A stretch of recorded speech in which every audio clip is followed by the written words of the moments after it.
That's what this gonna be for 4 quarters. A fight. We always win when we fight together. All kinds of room.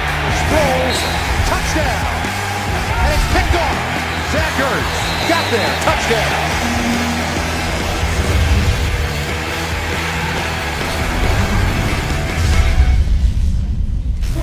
And the Eagles take the field for the 4th and final time this preseason. Welcome to Eagles preseason football, as tonight the Eagles take on the New York Jets. Hi everyone, alongside Mike Mayock, Scott Graham, glad to be here with you. And a lot of people think of this game number 4 as the who's he game, but in a lot of ways it means a little bit more to you because at one time you were one of the he's.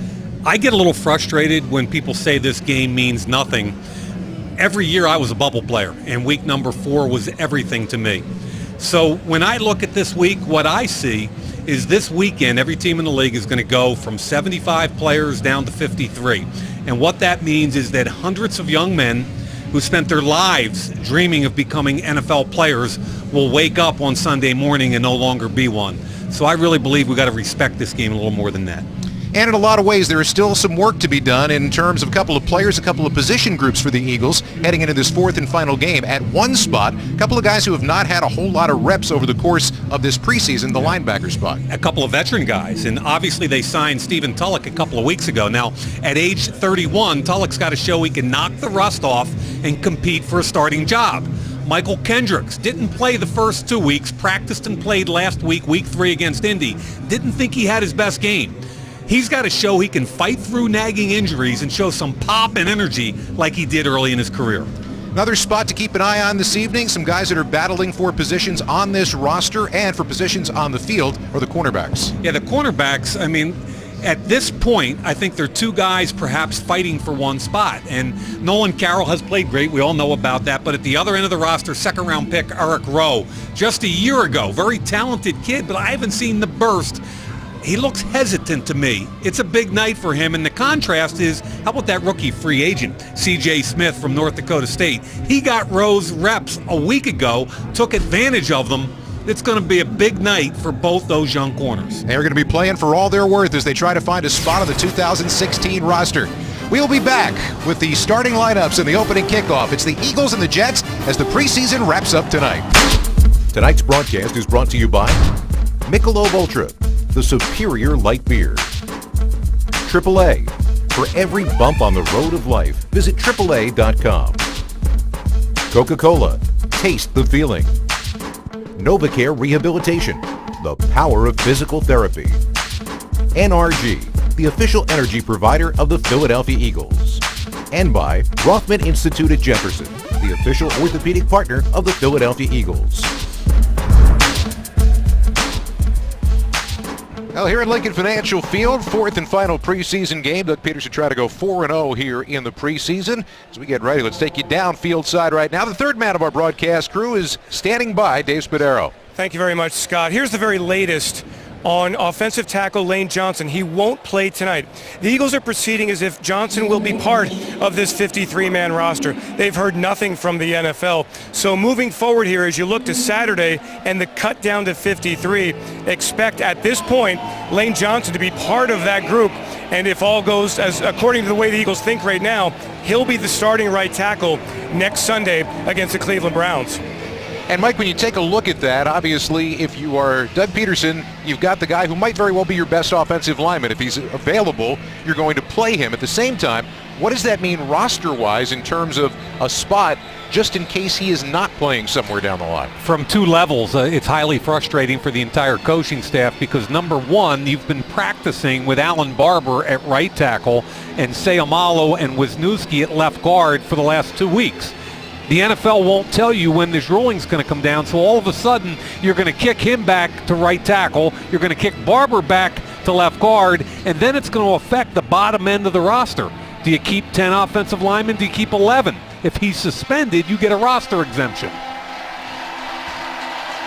Now the Eagles won the toss. They deferred their decision to the second half, and now Cody Parkey, who is still battling for his spot along with Caleb Sturgis.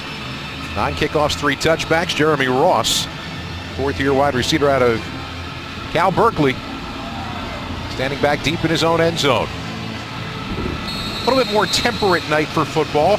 A lot of the humidity is broken, so Away we go for the fourth and final preseason game. And that is going to result in another touchback some 9 yards deep in the end zone.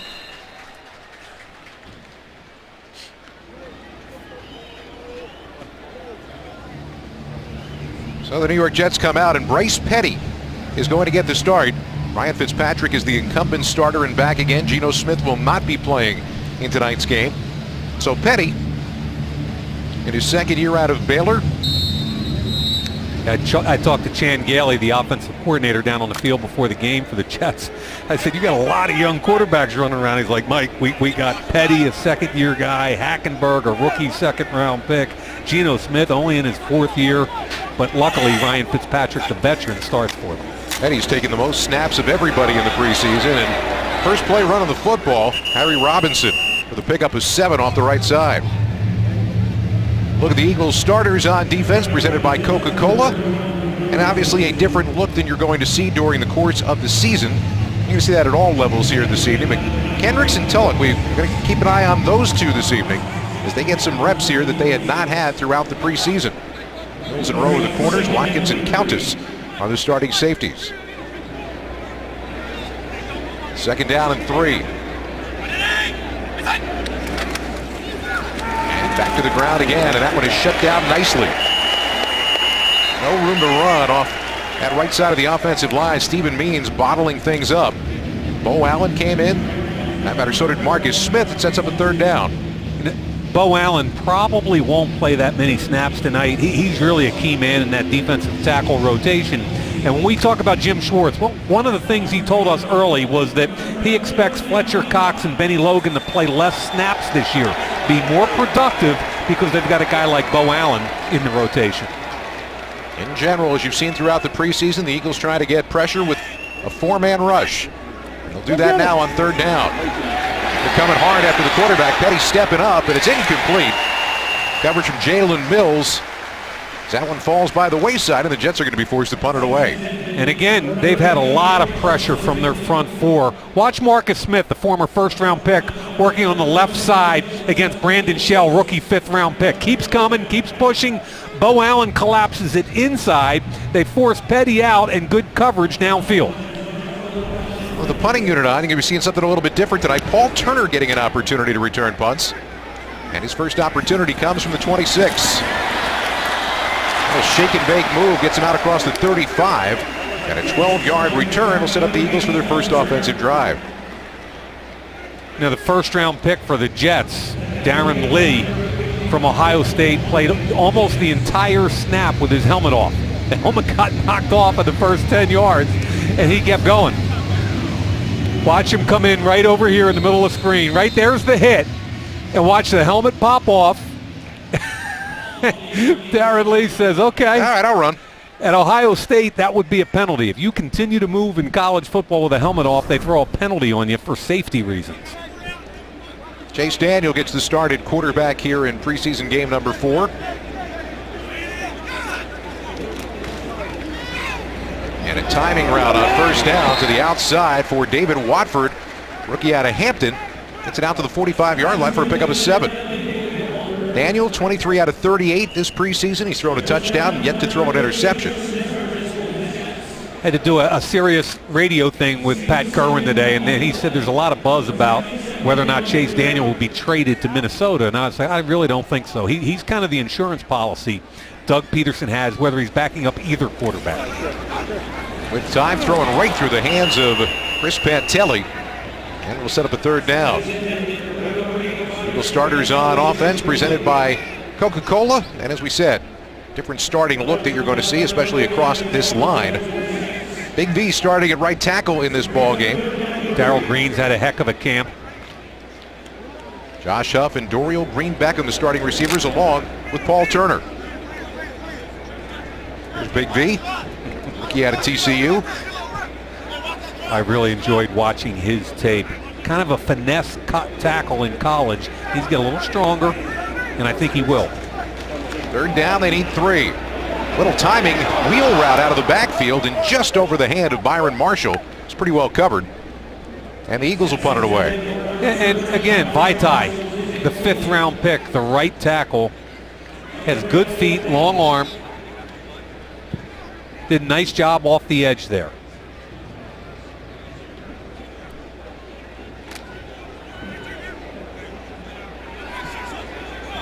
Jones will try to see what he can do about getting the ball down inside the 20. Jeremy Ross waiting and calls for the fair catch at his own 13.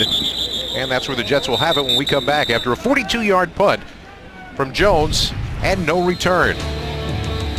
Chase Daniel and company trying to get an offense moving here in the fourth and final preseason game. Scoreless here in the first quarter on this first night of September. Fewer carbs, fewer calories, superior taste. Michelob Ultra, the superior light beer. Another defensive unit back on the field. Eric Rowe starting at corner here tonight. And as we talked about in our open mic, he's got some work to do this evening. Keep in mind, a week ago in that all-important Game 3, rookie free agent C.J. Smith got all of his snaps. He got snaps with the first unit in the second quarter, stayed in with the first unit in the third quarter, and former second-round pick Eric Rowe didn't even get in the game until the fourth. Tonight they're going to get an extended look at him. Jets at their own 13-yard line. Conservative game plan so far as they continue to run the ball, and this time it's Robinson to the near side. He'll pick up a couple out across the 15. See a whole different Marcus Smith than we did a couple of years ago. Watch him take on the run. He never set a physical edge a couple of years ago. Watch what happens with the pulling guard. He bounces it. That's what he's supposed to do, bounce it outside. Kendricks is not able to make the tackle. There's the bounce. Kendricks has got to get off that tight end, and then a missed tackle by Jalen Mills.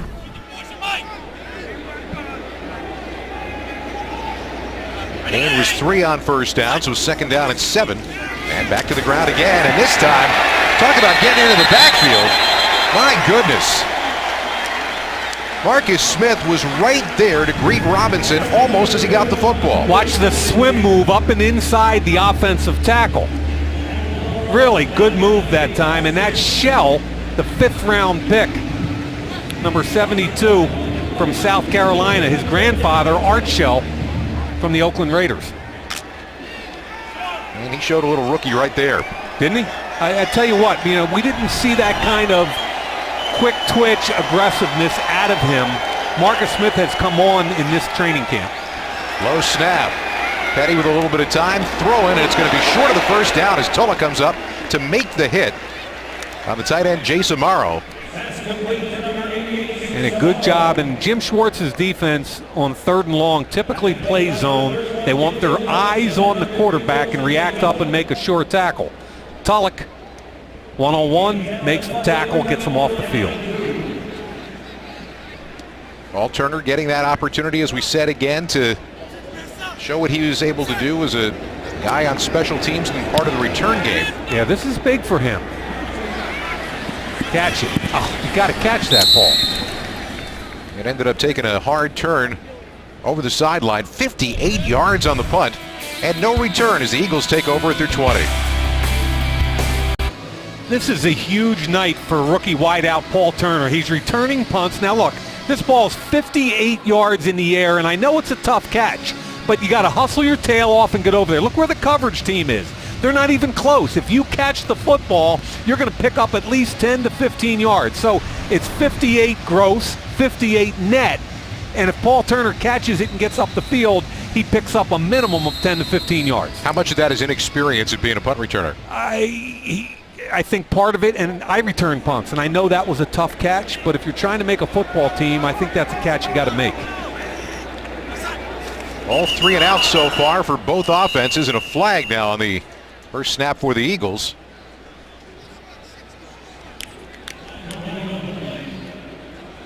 False start. Offense number 64. 5-yard penalty. Remains first down. Sean Smith taking a turn at referee, normally an umpire.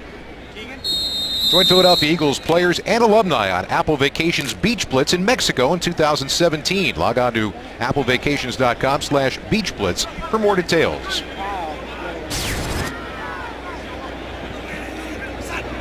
After the penalty, a first down at 15. And right across the middle.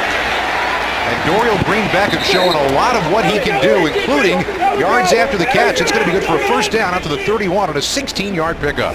Nice job. He's going to come all the way across the field. They clear it out a little bit for him.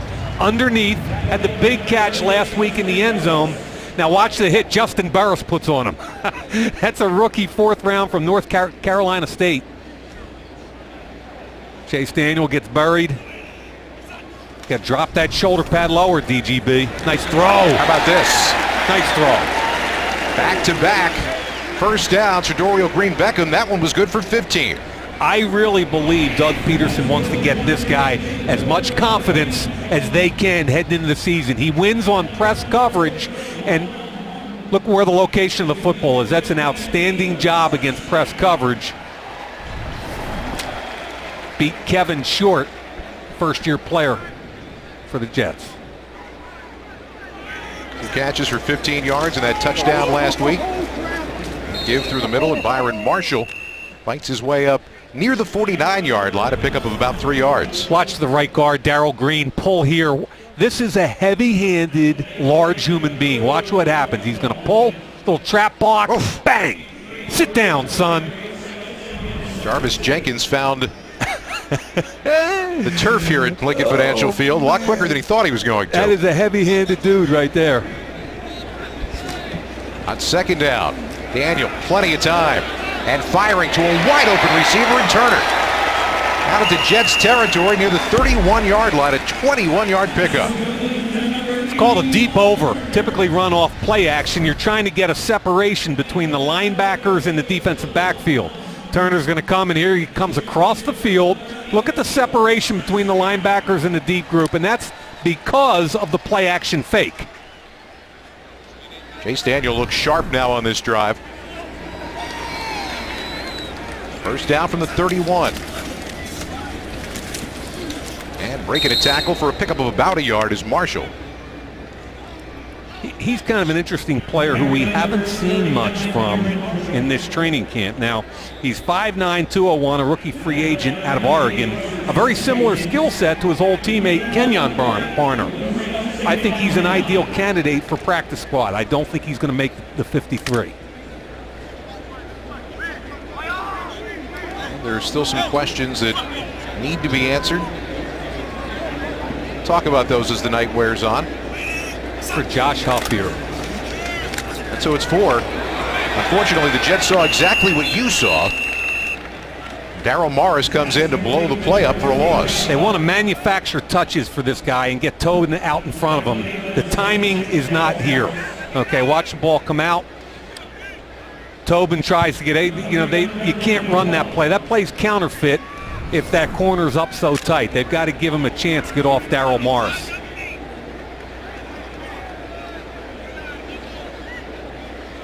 So 3rd down. Got to get it to the 21.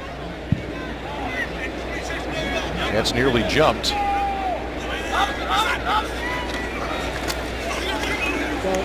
And throw down to the near sideline is right there on time for another first down. Using 2 receivers on this drive, and so far Green-Beckham and Turner have been up to the task. Well, I'll tell you, watch the protection up here. You're going to see a beautiful cup, a beautiful pocket. 5-on-4 blocking, plenty of time. Chase Daniel will take advantage of that all day long. Look at the out route by Turner, runs away from the safety. Excellent timing. You can tell Chase Daniel thought it was kind of cool. A lot of ways he is a timing quarterback, and if it's there, that ball's going to be there. Out of the shotgun. Firing off a couple of hands, and it's picked off. Picked out of the air by Justin Burris off the tip.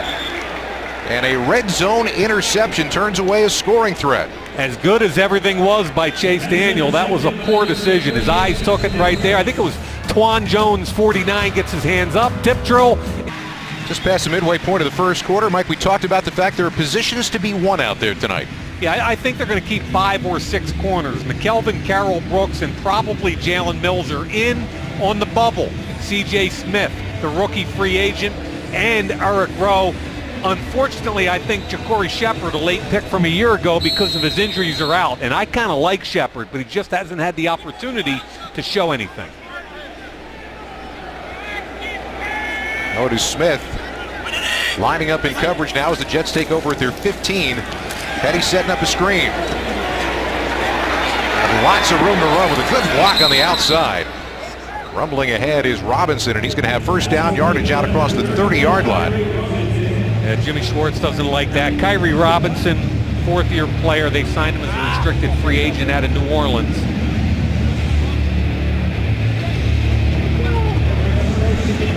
They've got some other players in there now. They're going to mix and match all night long. Ja'Cory Shepherd, the corner we just talked about, I liked him at Kansas.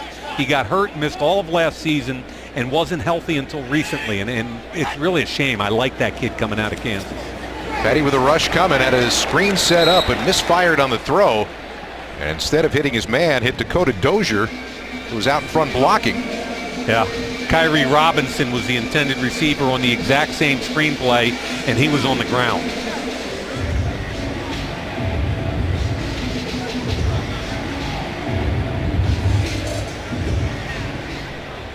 Connor Barwin. Good night to be a veteran starter, man. You got to put the uni on, but no pads. They were all on the field beforehand being worked out by the Eagles training staff.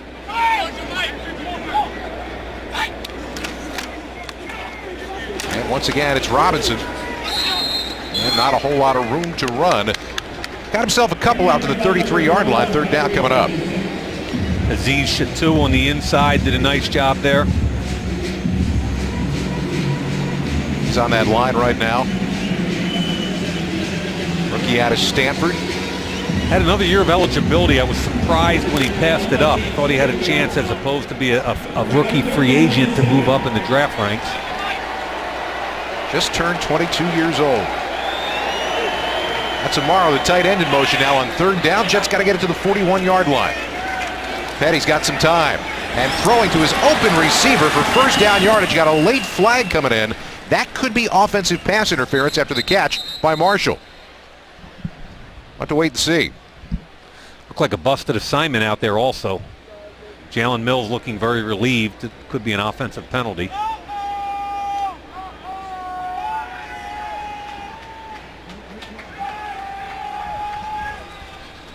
Top of the screen. There it is. Now again, whenever you're trying to bump or rub people, and There's no foul on the play. Result of the play, first down. Wow. That was Sharon Peak, a rookie 7th-round pick out of Clemson, who picked off Jalen Watkins from the Eagle. And the whole key there is to try to look like you're running a route. If it looks like you're trying to block, they usually get you. Well, it looked like he was trying to block, Mike. Well, they had a conversation, they called it off, and Jalen Marshall, who's been one of the big surprises in Jets camp, rookie free agent out of Ohio State, makes another catch. Well, the Jets in Eagle territory for the first time tonight, and Robinson promptly finds his way back into Jets territory. Jalen Watkins, I think, has been a really good story for this Eagle team. We talked about him a little bit last week, and we sat down and met with him in the production meeting. And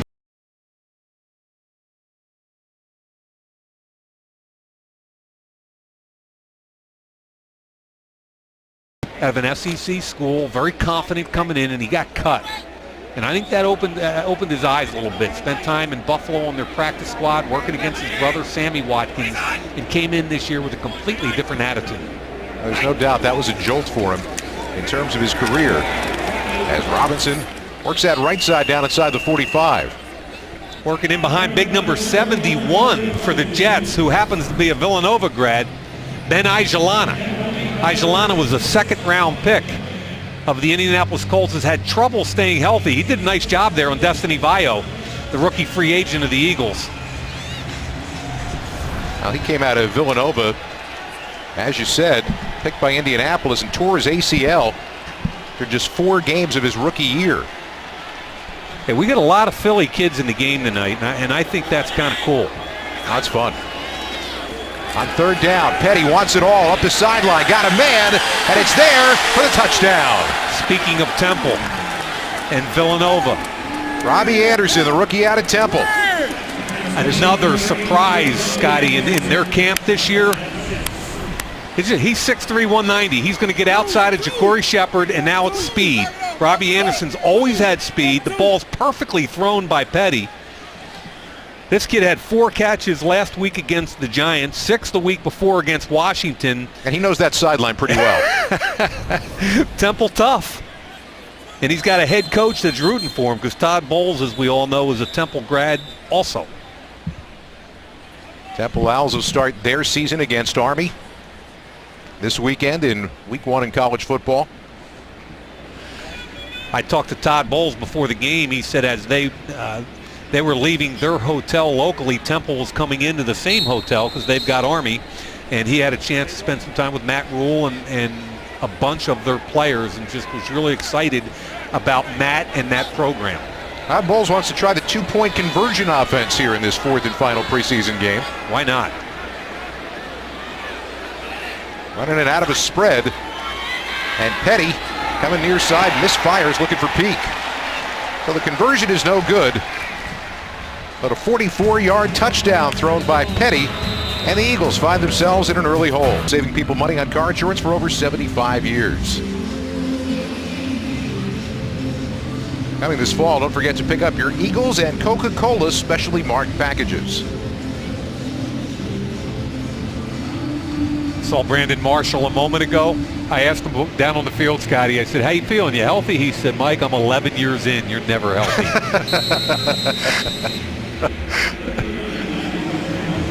Of course, when you have that kind of veteran pedigree, you get an opportunity to enjoy a restful night on the sidelines tonight.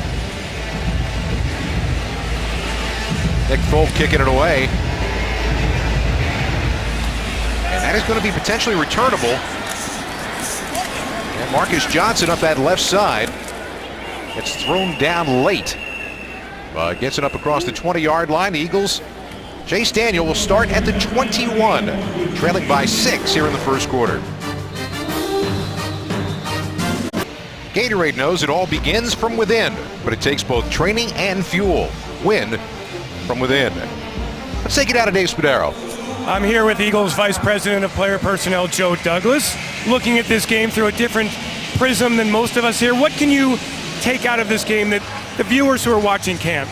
Well, Dave, tonight's all about opportunity. Opportunity for young players who maybe have only played for a series or two this preseason to get out there and really showcase their ability.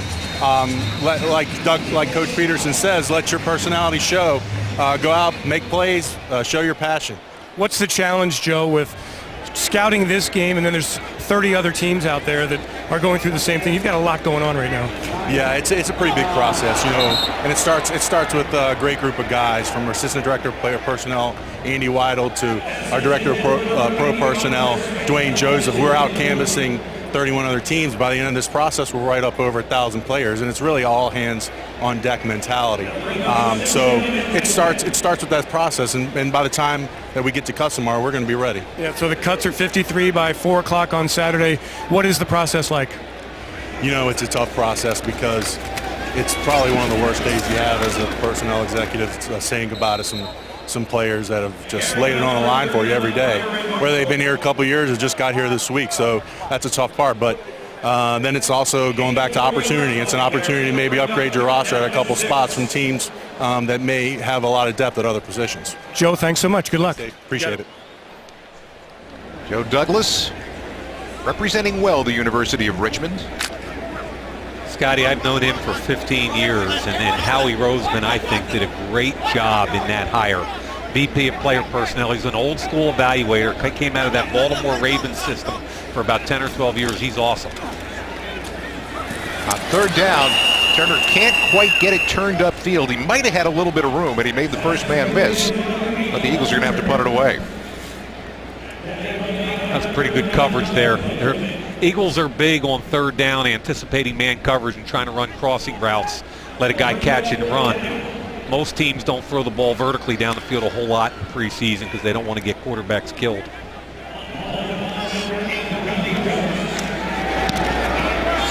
Jalen Marshall was a good return man at Ohio State. Thought about a fair catch. Instead, a little bit of a juggle and ended up losing yardage. Got back to where he originally recovered the ball, but it's inside the 20-yard line. 57 yards on the punt and 3 on the return. Now, last drive, Bryce Petty, as you know, threw a touchdown pass, but got hit by Brayman coming off the edge. Brayman, one of the better special teams players in football, and look at this. Working that right arm up into the shoulder joint.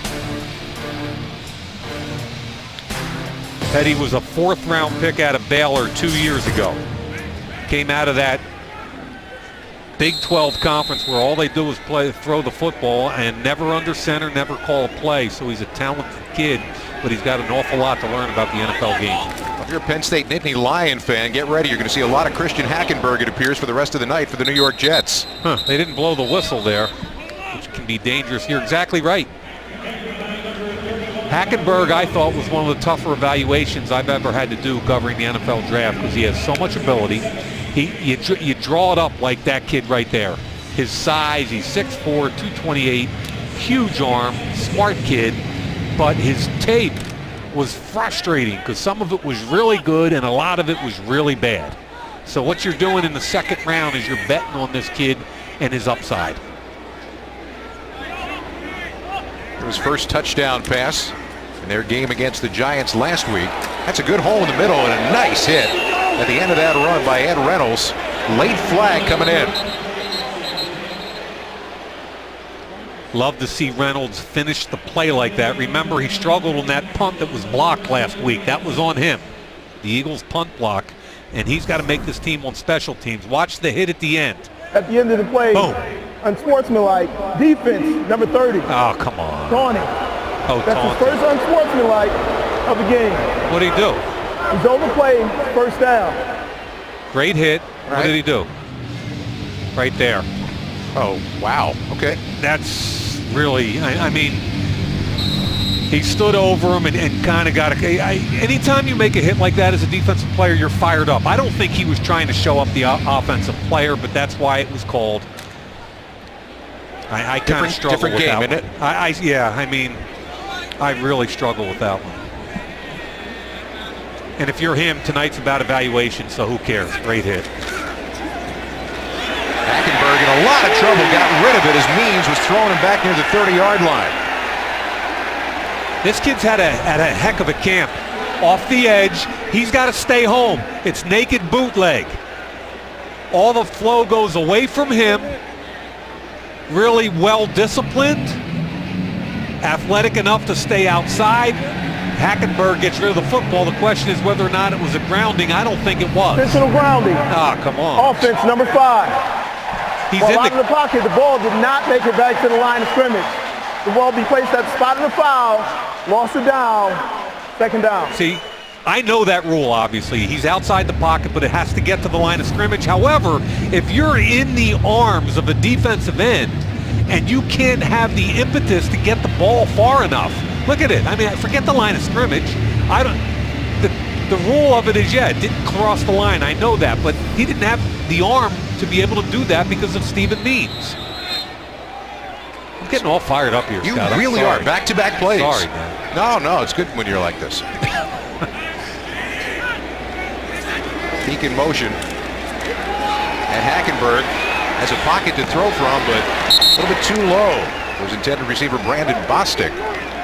Third down and long coming up now for New York. Now Bostic was open.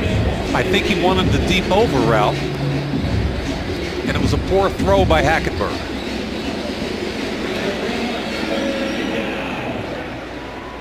Means and Marcus Smith are both playing really well, not just tonight, but throughout this entire preseason. Both trying to make this roster, man. Third down and 25 yards to go. It's a soft two-deep zone, 4-man rush. And it's Amaro. And they bottle him up for a short gain. The Jets are going to have to punt it away. Good tackle by C.J. Smith.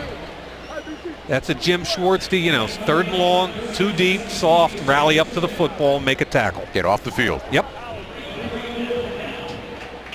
Jets are going to wait to punt the ball away, it would appear, until the second quarter. They don't have to run another play here at the end of the first. So 1 quarter down and 3 to go here in this final preseason game. A 44-yard touchdown pass for New York right now is the difference. Well, the city of Philadelphia is looking for a playmaker. Dorial Green-Beckham with a big touchdown catch a week ago. A crossing route here, and again on a slant. 6'5", 237 with all kinds of ability. He's made the football team. There's no doubt about it. So at the wide receiver position, what does it look like? Well, I think Matthews, Aguilar, Green, Beckham, and Huff, who had a big week last week, are all in. On the bubble is Paul Turner. Now, they might look to the waiver wire or a trade. I think they're going to be 5 wide receivers. I think Watford and Johnson are both really good opportunities for the practice squad. With the way this offense is run and with the tight end depth that they have, can they run with 4 receivers? I think on game day they will, unless they pick something else up they really like. Wow. Edwards just buried that punt down inside the 5. Let's go down to Dave Spadaro. I'm here with Eagles wide receiver Jordan Matthews, who has not played in the preseason, so Eagles fans are watching saying, will you be ready on September 11th? Yeah, I'll definitely be ready. I'm continuing to work with my teammates, offensive guys and defensive guys, flesh included. So, it's been a grind, but like I said, I got great competition every day in practice to go against. The main thing the last couple of weeks is getting healthy and then staying mentally prepared and getting mental reps. So I feel good, feeling much better now. Just going to continue to rehab, get out there, practice, and then just get ready for week 1. What do you think of what you've seen from this offense? I see a lot, man. I've seen a lot of guys be able to put in positions to make plays. Coach Pearson, sets us up in positions that are conducive to us going out there and doing our best. So, like I said, man, we got so much energy on the defense too. Maybe he needs to start helping out with that too. But, like I said, it's a great offense. I can't wait to get out there and play in a real game. They're clearly not very busy tonight. No, not at all, man. But it's good to see they still got energy, so it's all good. Thanks, Jordan. Thank you. All right, man. Scott, I like the deep shot there out of your own end zone. You're a step away from a 97-yard touchdown right there. Hey, it's a double move, and it really, the ball comes out quickly. It's not hard to protect the quarterback on that quick double move. I like the aggressive ball. So second down from the 3-yard line, and Daniel working from his own end zone. Out of the backfield, dumps it down to Marshall, and Marshall's got a first down. You can see what I mean, Scott. A little bit like a Kenyon Barner. Good out of the backfield. Here he is. 5-man protection, balls out quickly. Now make the first guy miss, which he does, and get up the field. Real solid. Like him as a potential practice squad guy. Better than 3,100 scrimmage yards in his college career, and like Daniel just slipped or perhaps got his foot stepped on coming out of that snap. Oftentimes when a guy goes down like that, that's the case, but right, one way or another, you got a second down and long coming. Typically, somebody steps on him, which is what happened there. Jones, the center, stepped on him. How'd you like to be in that wide receiver room? The oldest wideout is 24 years old. That is amazing. In that whole room, outside of their coach, Greg Close. Good throw. Yep. Timing once again, and once again it is Paul Turner. How many catches is that for Turner? He's had, what, 4 or 5? That one was his 4th. In the slot, quick look. He's got quarters coverage, which means that safety's way off of him, and that's a good look and good timing. And that's what you see. What does Paul Turner bring to the table? He's not big and he's not fast. He runs precise routes and he outworks people knowing where to be and when to be there. And they'll go that way again to that side of the field. It's going to be a first down. This time the reception there for Caleb Jones, the rookie out of Arizona. Turned some eyes early with some circus catches in training camp. Hasn't gotten a whole lot of reps in the games. Has struggled a little bit. Well, the Eagles move it from the shadow of the end zone. Back outside their own 25-yard line on first down. Daniels 10 out of 15. And there's his second interception of the ball game. And once again, it was Tawan Jones, guy who tipped the first interception but didn't come down with it, catches this one. He gets crushed by Claude Pallone. I think he's coming from here. Yeah, beats the right tackle, gets in his face. It's hard to throw the football from your back. Really good job by Pallone. I believe it was Vaitai that got beat there, but I'm not sure. Maybe it was Green, Darrell Green, my bad. And I think Chase Daniels has looked very sharp tonight, except for 2 really bad throws. And one of them, they were in the red zone, and you can't throw the interception in the red zone. And that time, it's difficult with immediate pressure up the middle. That was more on the offensive line. Well, the defense being tested here now as the Jets take over inside the Eagle 35, and Robinson spins his way back to the line of scrimmage and not much more. I'll tell you, Raymond's a tough kid. Really good special teams player. Won't get much reps at defensive end in the season at all, because I think the rotation will be Connor Barwin, Brandon Graham, and Vinnie Curry, with some additional Marcus Smith thrown in there occasionally. He had 428 special teams snaps last year. He's a four-core special teams guy. Solid as they come in this league. He and Maragos are part of the core of that special team unit. Chateau. Yep, he was there. Got a little opportunity to celebrate because he throws Robinson for a loss back across the 35. 6'2", 288. He's got a little bit of a burst to him. See him on the Stanford tape. Chateau, an inside player. Nice job with that little hump move. Showed some strength. He threw off Dakota Dozier, the guard out of Furman, and makes a heck of a play. So New York's got to get it down to the 24-yard line now. They got a third down. Call it 11.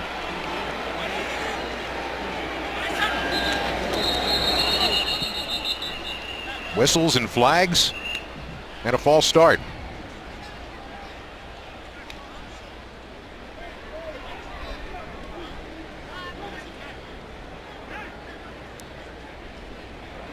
False start. Offense on the center. 5-yard penalty. Remains third down. Point of emphasis this year. Those centers have gotten used to kind of rocking the ball, rocking their hips, trying to play games with the defensive line, get them to jump. And they're going to be a lot more strict this year, and that was Wesley Johnson, third-year player out of Vandy. So once again, a third down and long situation for the defense to contend with. They've shut down the Jet running game for the most part here in this first half. Hackenberg chased out of the pocket. Flag comes down late, and that's going to be an emphatic tackle by Good at the 41-yard line. It's a pass completion for a loss. We'll see about the flag. Holding. Offense number 62. That penalties decline. Resulting play. Fourth down. Okay, the more I see of Najee Good, who made that tackle, the more I appreciate him, Scott. He's a solid core special teams guy. Can fill in at least two of the three linebacker positions. I think Doug Peterson understands the utility of Najee Good.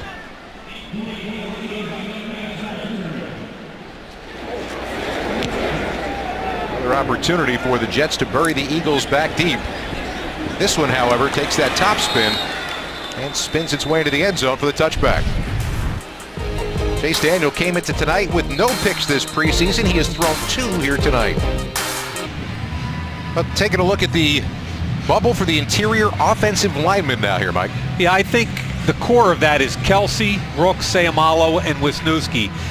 I've got Barber with the tackles right now. He could be a guard. I think Darrell Green's on the bubble. And when I say he's on the bubble, part of it depends on the Lane Johnson situation. If Johnson gets suspended, I think Green's in without a problem.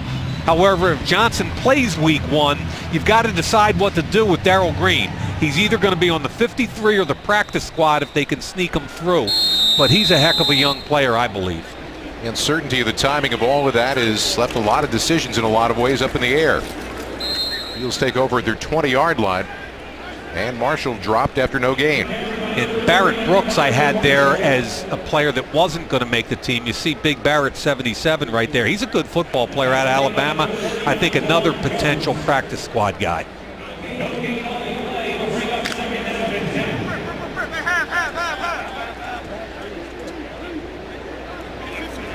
Getting to start at center here tonight. Jason Kelsey sitting among the regulars. Now, Chase Daniel's got to take care of the football. In this case, they take care of it by running it again, and once again, just nowhere to go for Byron Marshall. Yeah, Chris Bentali, who's a tight end / fullback, trying to work on Lawrence Thomas, a rookie from Michigan State. Now, I don't think Bentali's going to make this team because he's a great tight end. If he makes that team, it's going to be because he's a solid core special teams player. Can play on all 4 special teams, and Dave Phipp, the special teams coach, appreciates that. He had NFL action back in December of 2014 with the Jets. stretching and trying to get to that first down marker. It looks like Marshall, he's almost there. I think he might be a couple inches short. Depends on the spot of the football. Scotty, I thought he hesitated trying to make a move, and when you catch this football on third down, you've got to get north and south. I thought he had a chance to make the first down here. Watch. He did, yep. You know, if he just gets up the field, forget that move right there. Just get up the field, drop your pad level. I think you got a shot there. I know Twan Jones is coming in, and I think that's exactly what Deuce Staley was telling him. Get your butt upfield. They got there just enough for the first down. Kind of a dangerous throw, and Watford, who didn't have any separation, almost came up with the ball. You know, Watford's an interesting guy, and I think a practice squad candidate. Why? He was a college quarterback at Hampton. Look at the body on him, 6'2", 210. Really athletic. Good hands, smart kid. Does he know what he's doing out there? Heck no. But he's a conversion candidate, and I think he's got the kind of ability that over a year could be an interesting guy in training camp a year from now. He attempted more passes than any other University of Virginia quarterback did. That was in his time before his graduate year at Hampton. Coming out of the backfield, Cedric O'Neal, who was re-signed this week after being let go, gets close to another first down. It'll be about a half-yard shy. NRG is the official energy provider of the Philadelphia Eagles.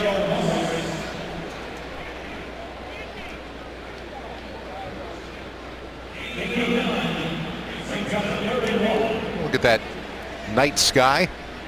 Feels a little more like September tonight, doesn't it? We're getting there, man. 10 or 11 days, Cleveland Browns come to town, and you kick it off for real. It's going to be exciting. Always is. O'Neal bounces it outside. He's got a first down. Dropped the shoulder down and ran over his tackler.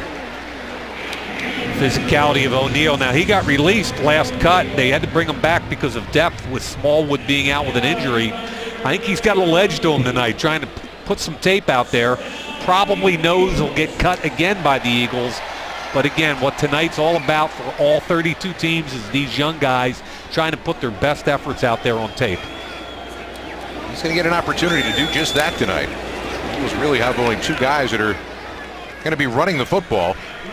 And O'Neal and Marshall, as we said, a lot of things with regard to the running backs pretty well set. Yeah, Ryan Matthews is going to make this football team. Darren Sproles is obviously special. Kenyon Barner, I think, has had an outstanding camp. Smallwood they love, but he's been hurt most of camp. So depending, he's in the concussion protocol. We don't know what's going to happen there. I don't think Marshall makes the team, but I do think he'll make practice squad. Quick first step from Malden.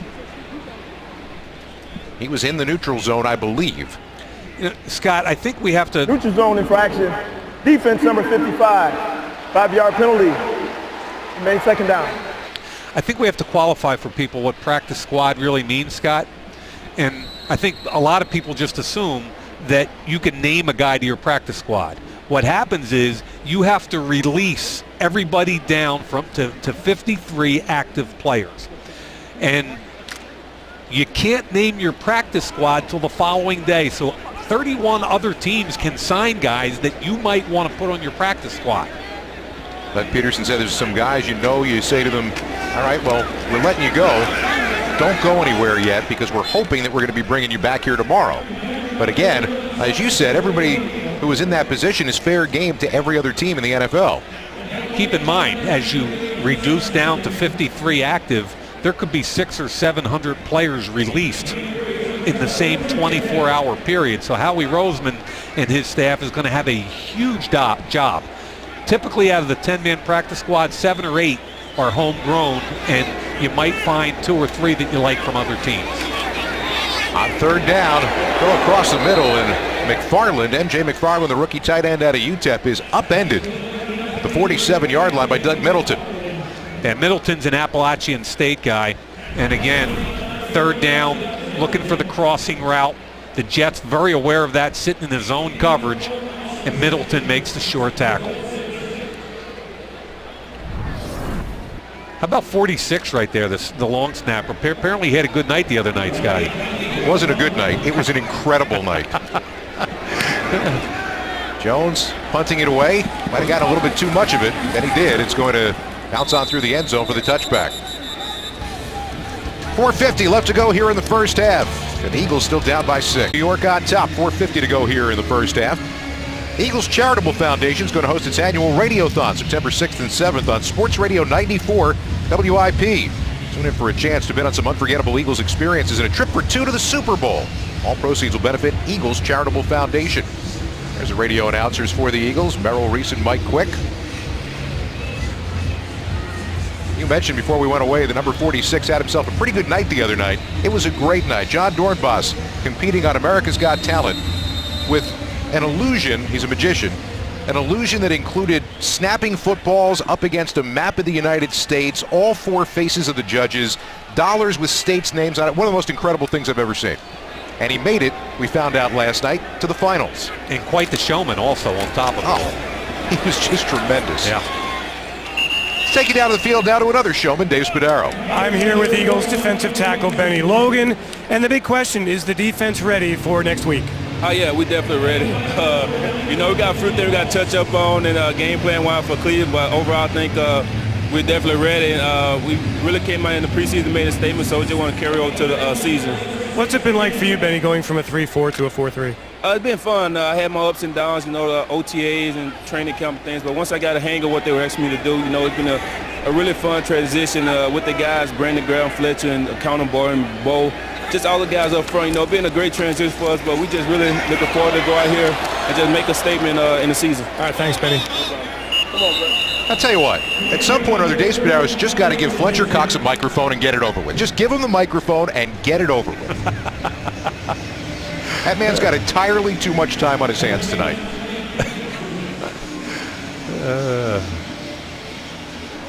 During the run, holding, offense number 76.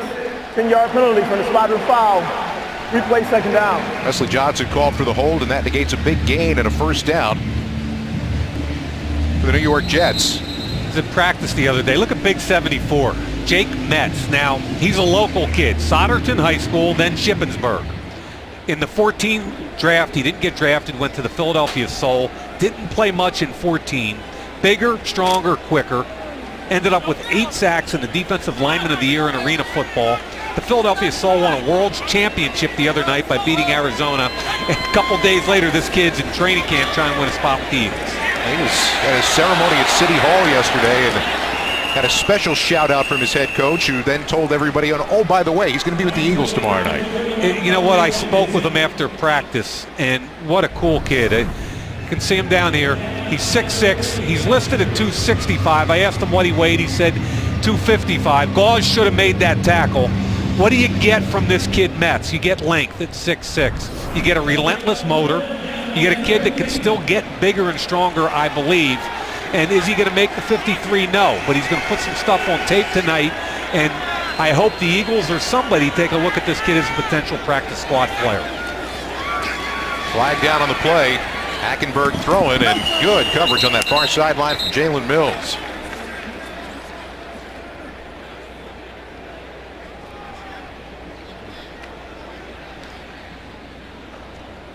Illegal shift, offense number 17. That penalties decline, result of the play is 4th down. So Mets on a twist stunt. They're working against Brant Qualley, the right tackle. He's going to come back underneath to the center guard gap and get some pressure. It's good push. Ron Jaworski texted me. Of course, Jaws is one of the owners of the Soul, and he said you'll really be excited by his get-off. Very quick off the ball. Turner's going to have an opportunity to return this one. Took one last look at the coverage, and now receiving at his own 29. There he goes. Got one man to beat. He is gone. Touchdown. 71 yards. How about that? You want to make a football team? Look at Doug Peterson. That's awesome. How fired up is he? That's exactly what they were hoping he would do tonight. Something big in that spot. Really good blocking. Watch how much room he has before he catches the football. They keep the gunners out of his face. He's got 10, 12 yards to work with. Now, make the first guy miss. Bang. Right up there. He gets north and south, picks up a block right there. They got Sudfield. Then he's going to run away from the punter. This kid has done everything possible to make the Philadelphia Eagles. Coach, give it to him. Give it to him. Rookie out of Louisiana Tech. Don Smolenski along with Howie Roseman. And I really think Turner's got to be your fifth guy, man.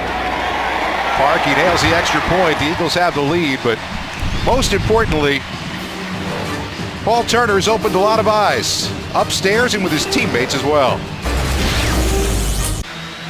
Bryson Keaton is going to take an outside release. Eric Rowe fighting for a job, does a great job. Now let him go. You can't hit him off in the sidelines. You got to let him go till he gets back on the surface. Attack him. Blake Countess gets after him. Look at this. This is awesome by these two guys. And that's one of the reasons why Turner had that kind of room to make his move, get up the field, and make a play for the special teams. Dave Phipp has got to love that. We got a chance to talk to him about where things are with regard to his team and special teams, and he has done such a tremendous job here of making this unit one that not only is competent, but is a threat. And they were a threat again here tonight. Fortunately, the coverage found its way back to the receiver, and Jalen Marshall dropped down near the 35. Paul Turner, a moment to remember here in preseason game number 4. Young men making a lasting impression. Now here's Paul Turner's only mistake, not fielding a 58-yard punt. Since then, what's he done? 4 catches, 49 yards. Hasn't had a drop in training camp. Tough catch over the middle. And then finally, 71-yard punt return, made the first 2 guys miss. If he hasn't made a statement that I'm the 5th wide out, I don't know what else he can do, Scotty. Who is the NFL's reception leader this preseason with 15? There he is. I always tell people you have to be careful about that because typically the rushing leader is somebody that you never heard of. However, point being, he's taken advantage, Scotty, right, of every opportunity. Why would you rain on my moment right there? I'm sorry. I'm sorry. First down from the 34. Hackenberg out of the backfield to Smith. And he'll get a couple out to the 35. Gauze making the tackle. Rookie out of Rutgers. Gauze, Cherry, and Tavares, 3 linebackers trying to make a team. All rookie free agents. Hackenberg, a little bit of time. Can't find the hookup. That's 3rd down coming up. So there's 2:02 left. Interesting for Hackenberg to get the work like this since Petty got hurt. You can see some hesitancy on his behalf. Doesn't get the ball out on time all the time.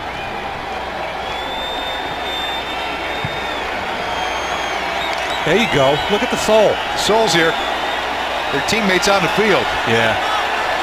That's really cool. They're champions, and now their teammate is playing in an Eagles uniform on 3rd down and long.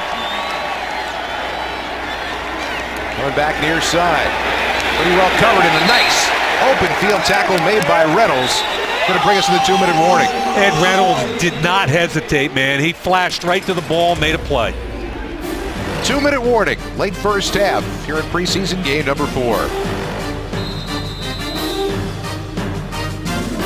Eagles Chairman and CEO Jeffrey Lurie announced that the Eagles Charitable Foundation will be making a $1 million donation to autism support and research programs at Children's Hospital of Philadelphia. An announcement was made Tuesday evening in the inaugural Taking Flight for Autism fundraiser held at Lincoln Financial Field. More than $300,000 in net proceeds from the event will also be donated. The entire Eagles organization on hand, including players, coaches.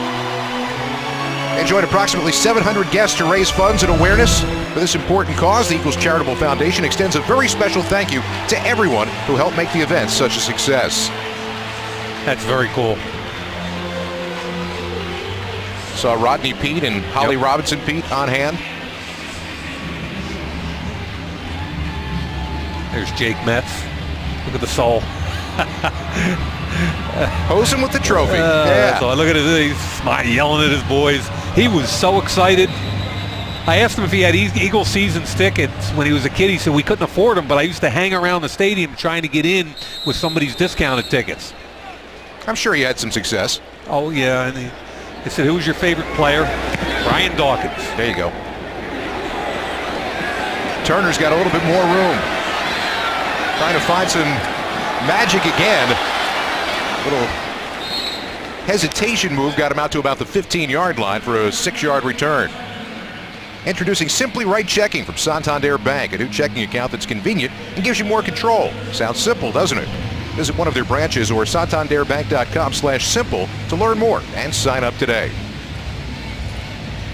Scotty, good opportunity for Chase Daniel to try to lead this team in a 2-minute drill. And I mean, to sum up his night thus far, you can't have those 2 interceptions. If Sam Bradford goes down and this kid's got to go in, he can't turn the football over. They're not good enough for that. So you'd have to be very disappointed with the 2 interceptions thus far in the first half. There were also 2 dropped balls, and now a completion here to start this 2-minute drive as Watford gets it out to the 23.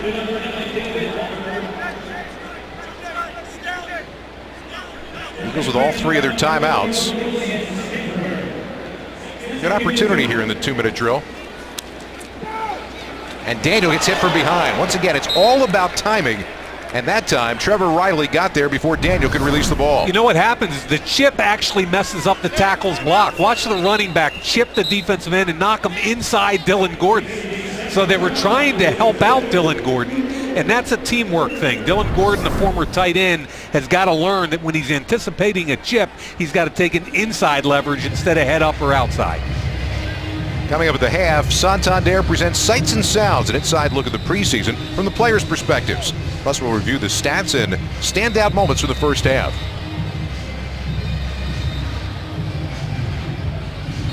It was fun hanging out with Dylan Gordon yesterday, wasn't it? It was. LSU, McKelvin. Gordon was an LSU tight end that's been kicked inside the tackle. His mentor, of course, is another SEC tight end, Jason Peters, who turned into a Pro Bowl tackle. He said their life paths are kind of similar in a lot of ways, gives him inspiration, and Peters has been a guy who's taught him everything he knows right now about playing tackle, and there's a lot of opportunity for him to learn from a guy who's done it so well at such a high level for so long. Both SEC guys, both had Achilles problems in college. I felt bad when he told us the story. He tried to petition the NCAA to get a 5th year because he got hurt week 3, came back later in the season and tore the Achilles against Florida. The NCAA denied the petition but waited to the week before the draft. So he had no shot at getting drafted.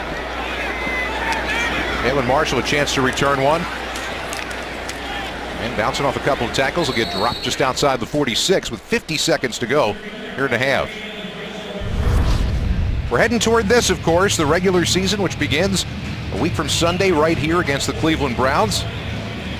On the road at Chicago.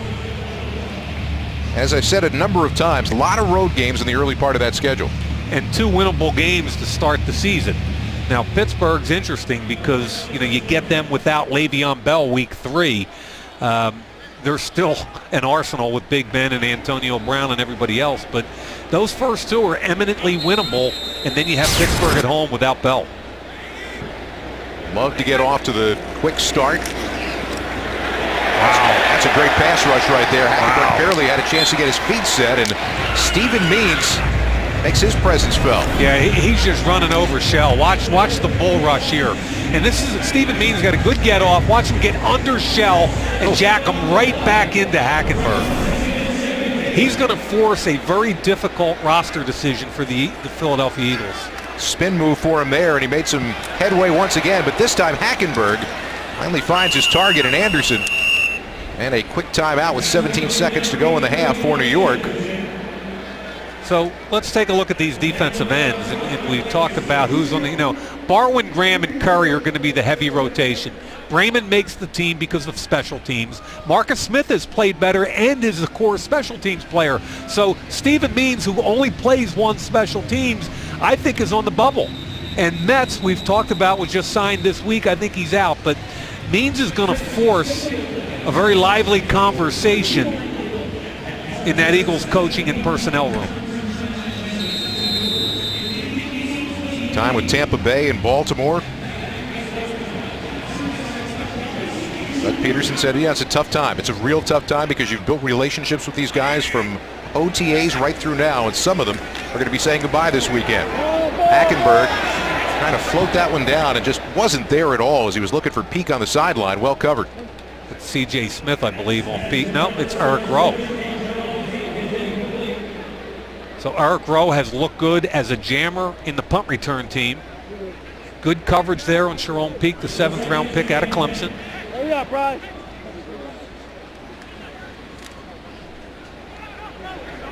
Time for probably a couple more plays. Jets do have 2 timeouts. Rush coming again at Hackenberg, setting up the screen. That ball was tipped. Yep. Means is really giving Brandon Shell a tough time over there.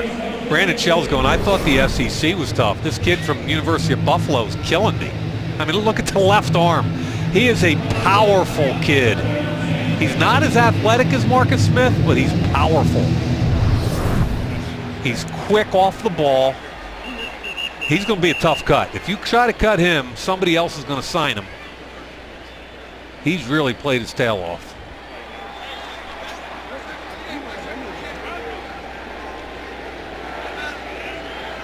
Nine seconds left here in the half.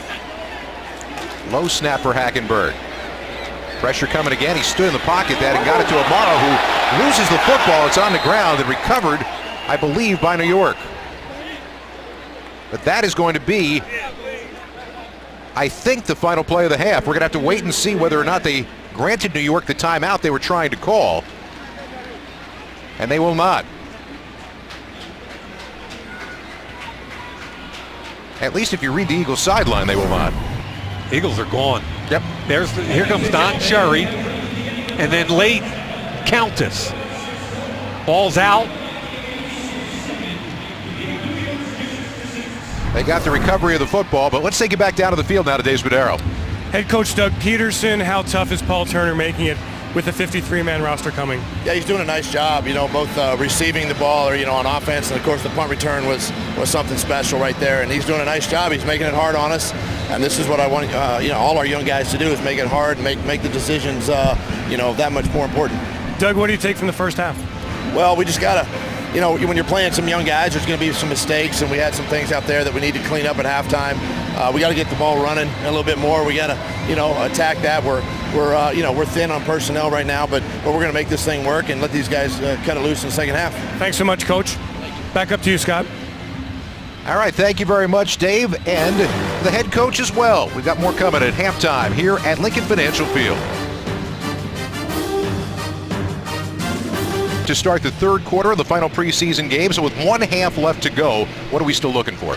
Well, we had a production meeting the other day, and the quarterback, the fourth quarterback, McLeod Bethel Thompson, I thought in all the years you and I have been doing this for a variety of different places, one of the most interesting production meetings I've ever been a part of. This kid's journey from an inner school in San Francisco to UCLA to Sacramento State to the Arena League to the UFL to being cut 9 times by 5 teams in the NFL to tonight is a mind-boggling journey, and we're going to have a chance to share some of that in the second half. The amazing part is there's actually more to the story, if you can believe that. And he told us at the time, do you really have time to listen to my story? And we did, and it was truly one of the great ones, an interesting take on things. Going to see a lot of him here in this second half as he gets his opportunity here tonight. That'll be a touchback on the opening kickoff of the second half. Let's take it out to Dave Spadaro. Well, guys, it's official. The NFL draft in 2017 will be held in Philadelphia. With me is Eagles president Don Smolensky. Don, how did this happen? Look, Dave, it was a great collaborative process with the city and Mayor Kenny and his office, with Jeffrey advocating with the owners at every league meeting, Larry Needle and the Sports Congress, really just the entire team just kind of pulling together to bring this event to the city of Philadelphia. So what does it mean for the city? It's going to be a great event. They had over 225,000 people this past year in Chicago and 200,000 the year before that. The energy today at the press conference was trying to exceed that bar. So I think it's just another marquee event for the city and to showcase, the city and the sports fans of Philadelphia. Don, thanks so much. Thanks, Dave. Back to you, Scott. Should be really interesting to see what that's going to end up looking like here. We saw the draft after so many years at Radio City Music Hall go to Chicago, and now Philadelphia gets a chance to shine next spring. And I'm excited because it's a home game for yours truly. And me too. So McLeod Bethel Thompson now in at quarterback as the Eagles begin the second half. He's got the arm for it, no doubt about it, and throws for first down yardage to David Watford. Yeah, he wanted us to know that as far as arm strength was concerned, he felt like his arm strength was not an issue. And the comment I made to him was week one, I basically said to everybody, hey, if you took off the jerseys of the 4 quarterbacks and just watched them throw, this kid might have the strongest arm of all 4 of them. He certainly has worked his way to get here, and then some. There's another fine throw to the near side to Watford. Out across the 45. Now this ball comes out beautifully. One of the knocks on him is that everything is a line drive. Everything's a fastball. And you can see when he has to drive the football, he can. What he told us is he's trying to learn how to throw with touch. Put some air under it when necessary. And that's going to be one of the key development components for this kid. When you think about it, he hasn't been playing football for all that long because mom wouldn't let him growing up until he was a sophomore in high school.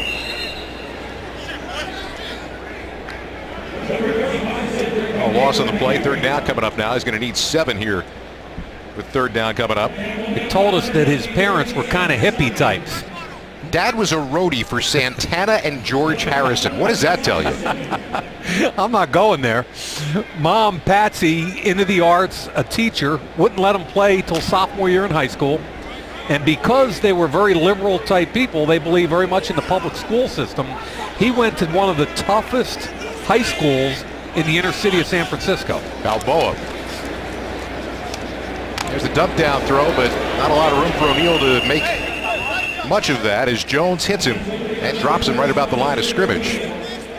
Scotty, he said that he was the only white guy in his entire graduating class, and that on his football team it was such a tough school that since high school he's lost 5 of his teammates either through violence or incarceration. Yep. And that's just the beginning of the story. Yeah, we sat there just wow, mesmerized. Yep, it was really cool. Jones with a touch punt inside the 25-yard line. Ross makes the catch, and the Jets get the football back when we come back.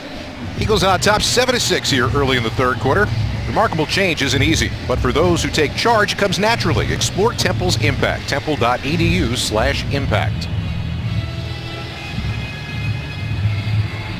So defensively, we still have C.J. Smith in the ball game. Stephen Means is in the ball game.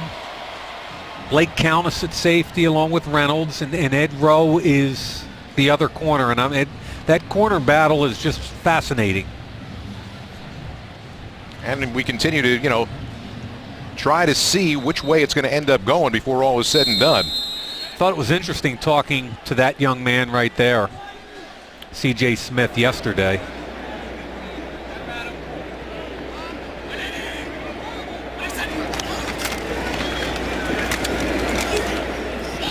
Not a whole lot of room on first down.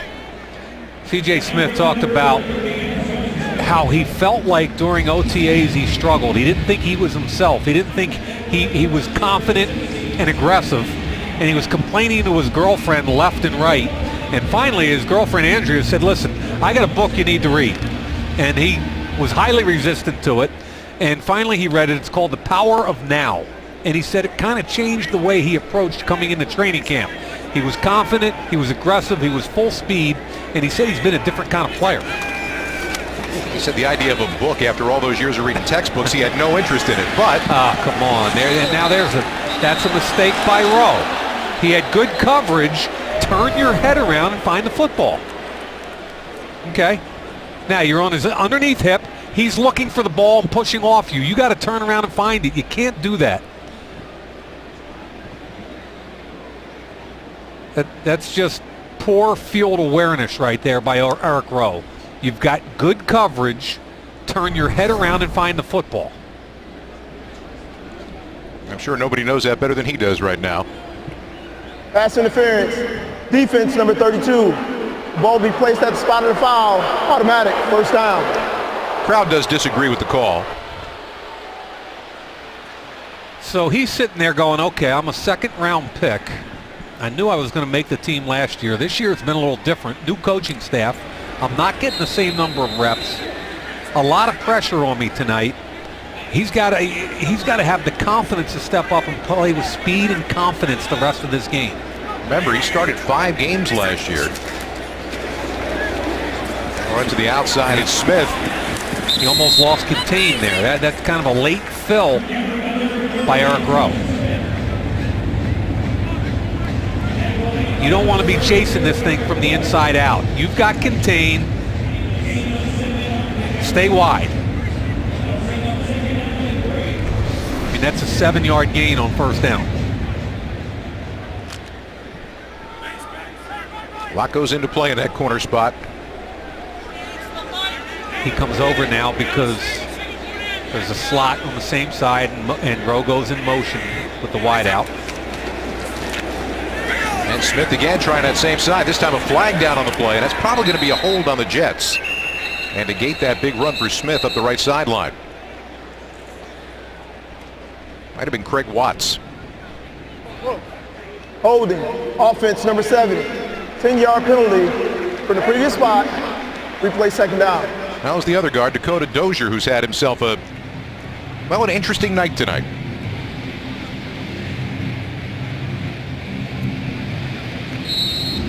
He actually played in 5 games for New York last year. I liked him coming out of Furman. First offensive lineman drafted out of Furman since 1963. Played left tackle at Furman. They'd kicked him inside the guard.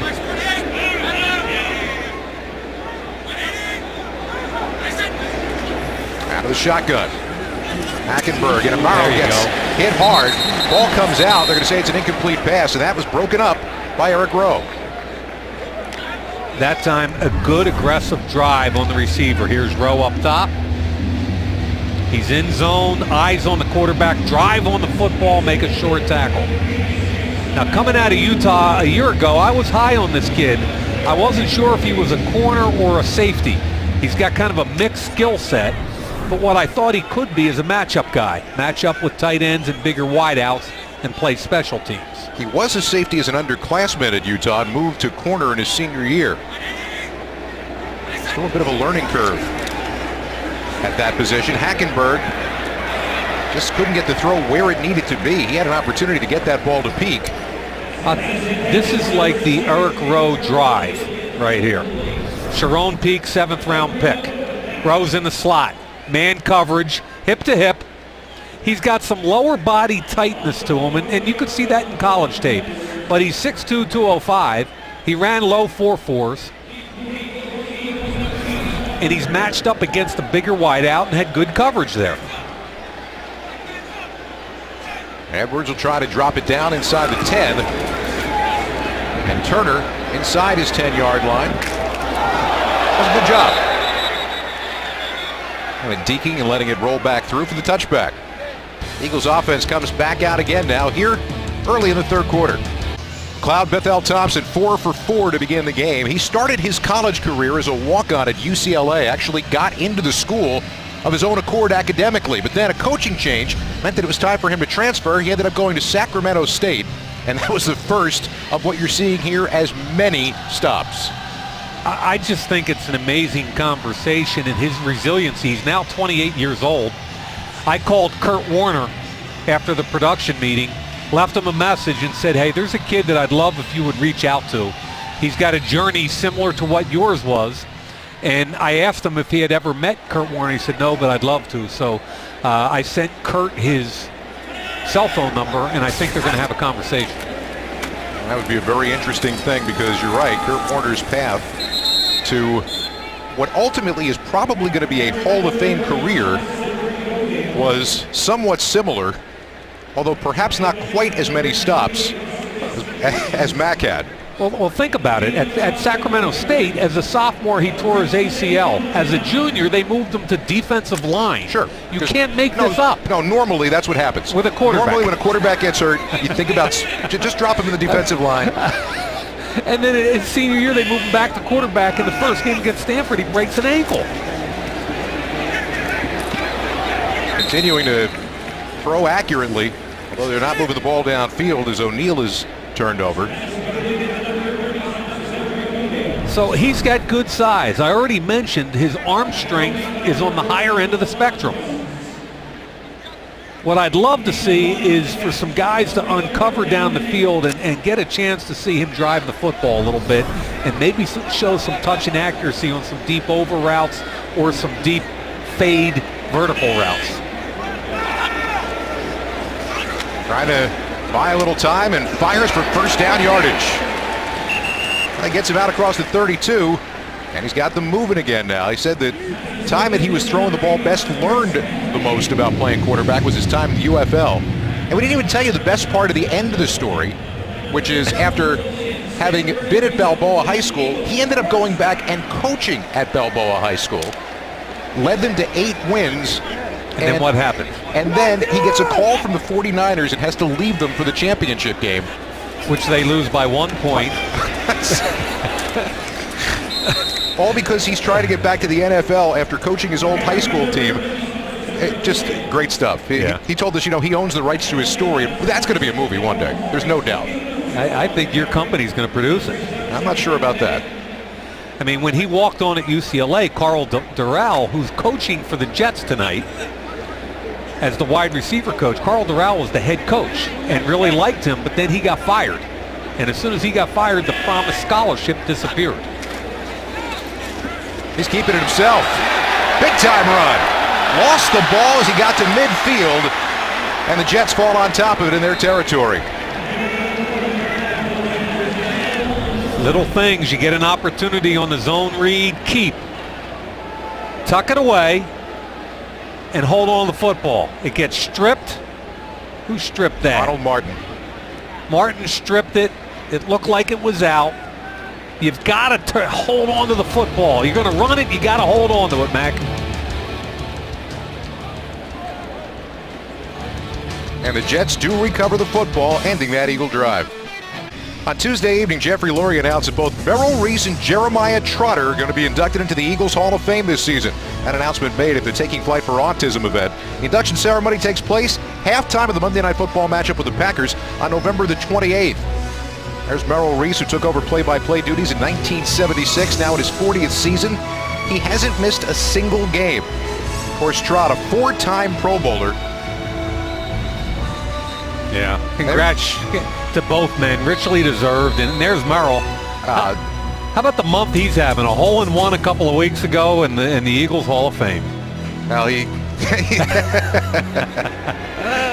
and apparently alerted to the fact that, getting a little camera time. Radio guys like that. Hackenberg, it just looked like that was nowhere near where he wanted his receivers to be or where he wanted that play to end. I believe Mike Quick, his partner, is also Philadelphia Eagle Hall of Famer, correct? So now you got 2 in the same booth. Pretty cool.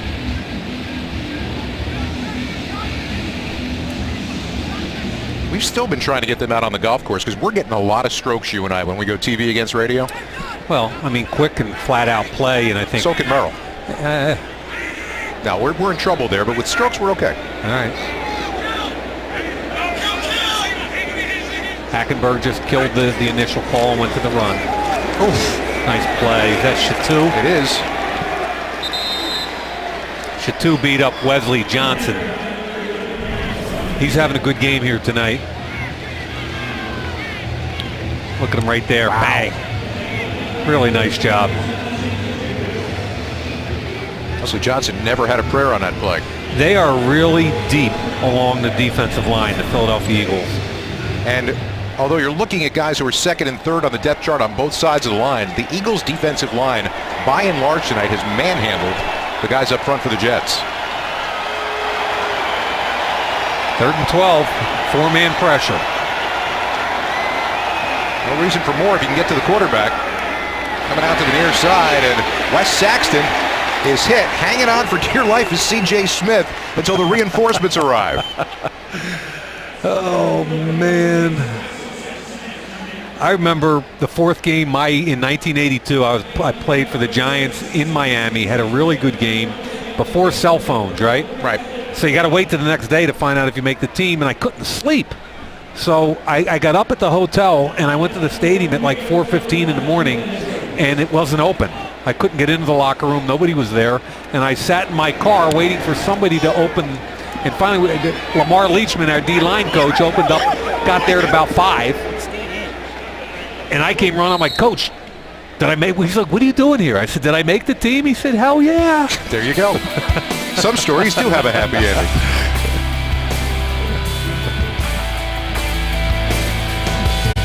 Left tackle at TCU, kind of a finesse guy. This is against Buckner, a first-round pick at Oregon. Deep vertical set, no problem. Moves his feet, uses his arms for extension. Also a really smart guy. When Buckner goes outside, he knows a twist stunt is coming. Patiently waits for the linebacker, walls him off. Really smart player with good feet and length. I just think he's got to get stronger, and I think he will over the next 12 to 18 months. Mike's tape breakdown tonight presented by Wawa. And Cedric O'Neal. The 19-yard line with the carry. Halapuli Vadi Vaitai. Yeah, you know what? Now it's easy after 4 games. I mean, it's pronounced just like it's spelled. You're undefeated. I haven't even tried it yet. If he could play another sport, he'd be a WWE wrestler. And his favorite quote, love this one, I don't have to do this, I get to do this. And I hope 10 years from now he still feels the same way. That's pretty cool.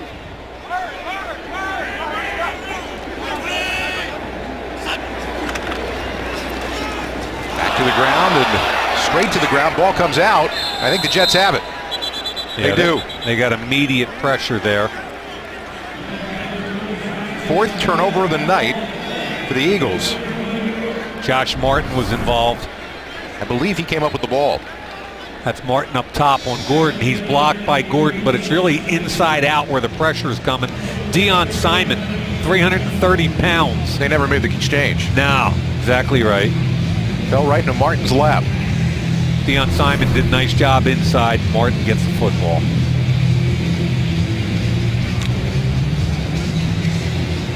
Ever dream about what it would be like to play for the Eagles? You'll soon have your chance. The Eagles and ESF camps are joining together to introduce an all-new Eagles Fantasy Camp coming this spring for Eagles fans age 25 or older.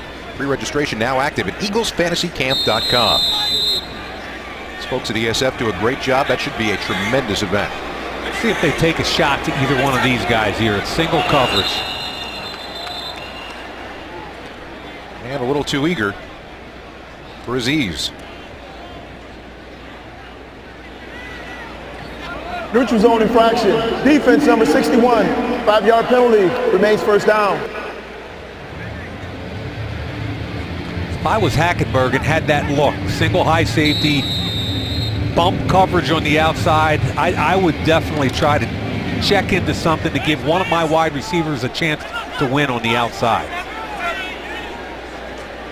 Let's see which way he goes right here. Hackenberg just 8 out of 17 for 38 yards. Back to the ground. And Smith, maybe a yard down to the 16. Or make that, I should say, the 11-yard line. Wouldn't Gauze the tackle. Gauze is an active kid. 6 feet, 243, rookie out of Rutgers, a free agent. He and Mike Tavares see him 45. Tavares transferred from Arkansas to Incarnate Word College. You typically don't see a whole lot of guys that are 6'1", 230 with great burst and closing coming out of Incarnate Word. Are you sure? In the last 8-10 years, yeah. Hackenberg doesn't like what he sees. Play clock winding down, and he's going to call for a timeout now. Well, Hackenberg will go over and talk it over on the sideline with his head coach.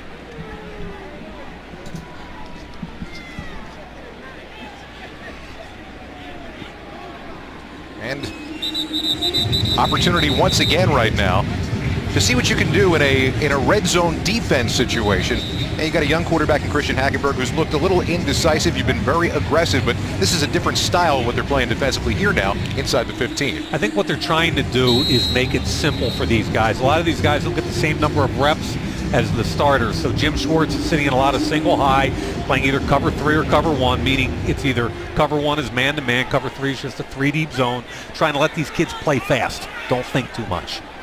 We'll see what they can get done here right now on this 2nd down and 4. Hackenberg. Pressure coming again. Just barely got rid of it, and it's picked off. This one could go all the way. Reynolds in a foot race down the sideline, and he is gone. Touchdown. 92 yards.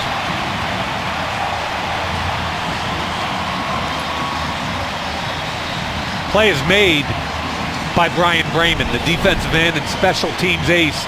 Watch the pressure on the quarterback. He's working on Ben Igelana, up and under, beats the Villanova product. Hackenberg unwisely decides to get rid of the football. Touchdown. After the play, personal foul. Throws it up. Unnecessary roughness on the passing team, number 83. The penalty was a horrible throw. And Ed Reynolds has a huge play, but mostly because of Brian Brayman and his pressure on Hackenberg. Robbie Anderson got penalized for hitting Reynolds in the end zone.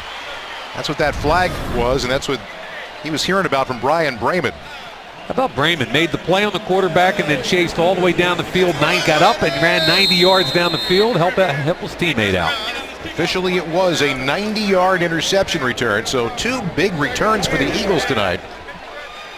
And that's resulted in a 14-6 lead. Ed Reynolds down the sideline all the way to the house. Reynolds has given the Eagles an 8-point lead now. 3:49 to go in the 3rd. There's your scoring summary. It's one play. It's 90 yards. The interception return for a touchdown. Summary brought to you by Geico.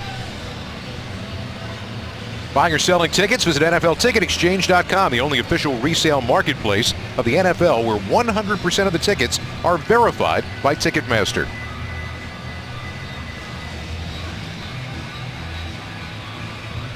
Now that penalty on Robbie Anderson gets assessed on the kickoff.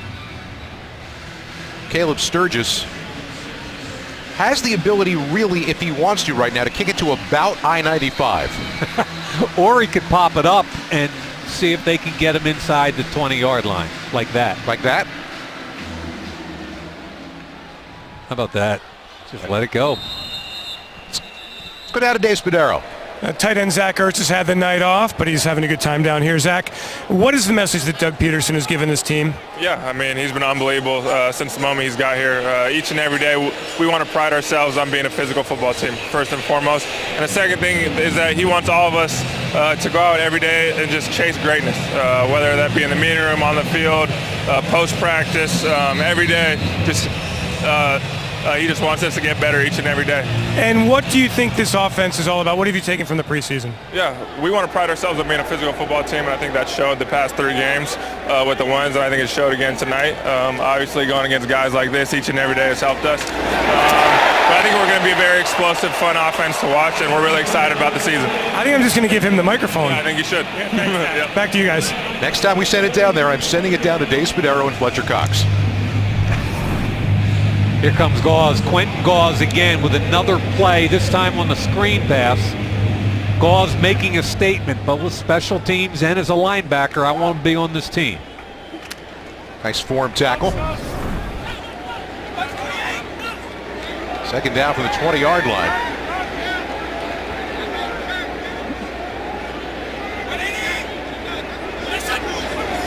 Blitz coming. Hackenberg over top of the blitz. I'll tell you what, we are seeing here tonight, Mike, how much work Christian Hackenberg is going to have to put in before he is ready to be an effective NFL quarterback. Now, I said earlier, I probably watched at least 6 of his games on tape before the draft.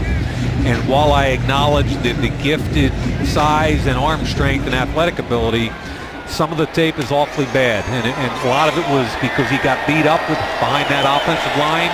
But from an accuracy and decision-making standpoint, he struggled at times. No doubt the physical gifts are there. Running for his life once again out of that pocket and firing. Not exactly the kind of ball you necessarily want to throw, but it is incomplete, and the Jets will punt it away. Yeah, Brayman on one side and Jake Metz on the other. The two defensive ends got up the field and forced him out. I think I'd get Brayman out of this football game. He's had a heck of a game. He's run all around, both as a defensive end and a special teams guy. What do you think, Brian? You had enough, brother?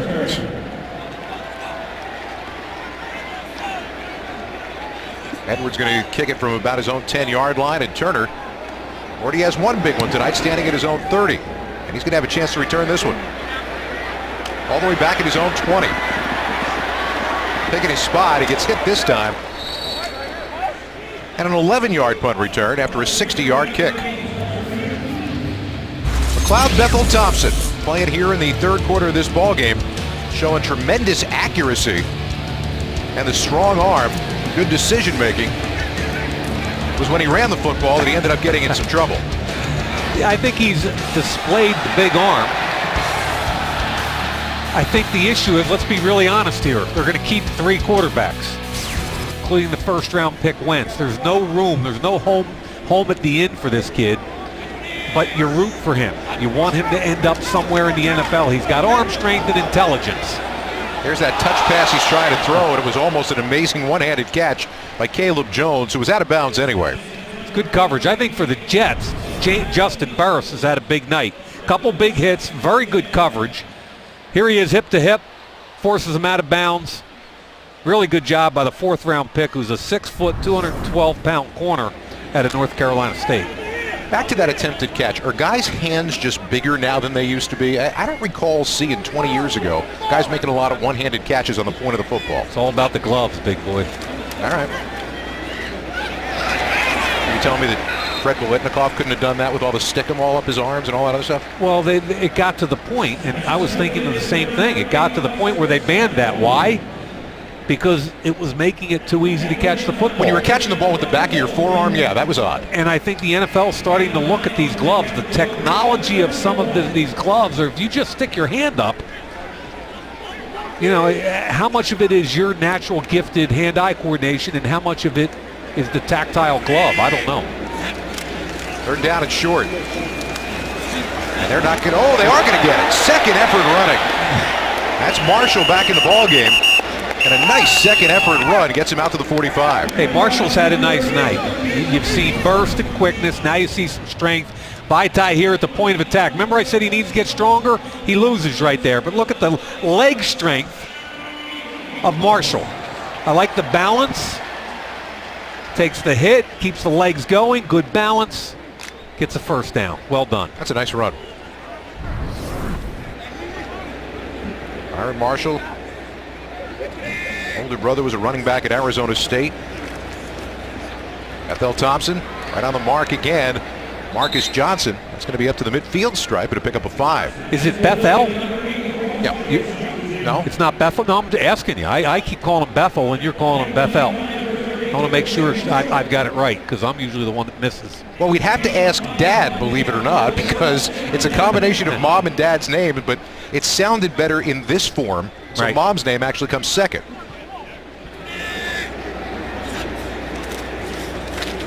Backside hit. Martin again.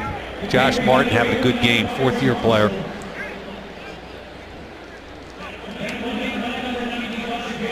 Well, closing seconds now here of this third quarter. Eagles offense has not found its way into the end zone tonight. Two scores have come via a punt return of 71 yards and an interception return of 90 yards.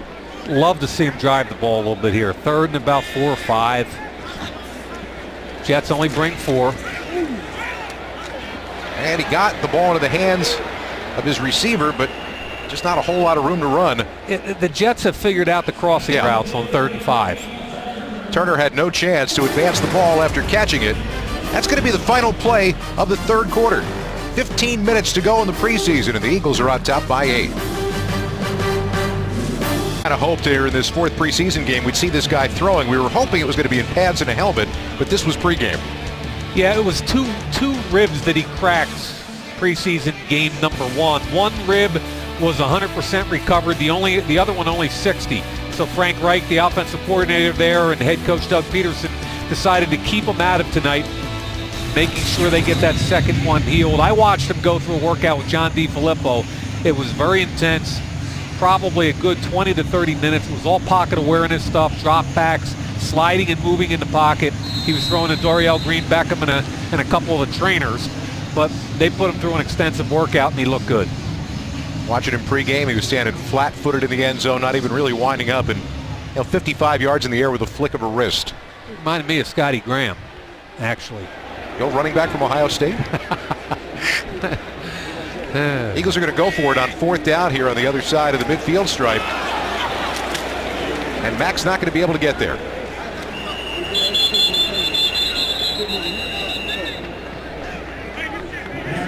Jarvis Jenkins making the play there. We haven't said much about Frank Reich, because Doug Peterson's the head coach. He's a former NFL quarterback. Frank Reich, I think, has brought a calming influence to some of these young quarterbacks. I think he's done a nice job with them. And keep in mind, he's a guy that played an awful long time in the league. They called him the comeback kid, both in college and in the NFL. 3rd-round pick out of Maryland to Buffalo in 1985. Learned a lot behind Jim Kelly. That throw just out of the extended reach of Chandler Worthy. 2nd down coming up. Get live Eagles games and updates on NFL Mobile exclusively from Verizon, the official wireless network of the Philadelphia Eagles. You could see some arm strength from Hackenberg. When he gets his feet set, drives it, it's pretty. But he's got an awful lot of stuff mechanically, especially from the ground up, the footwork piece of it, that he's got to clean up. So what happens to a 2nd-round guy in this situation? You got 4 quarterbacks, right?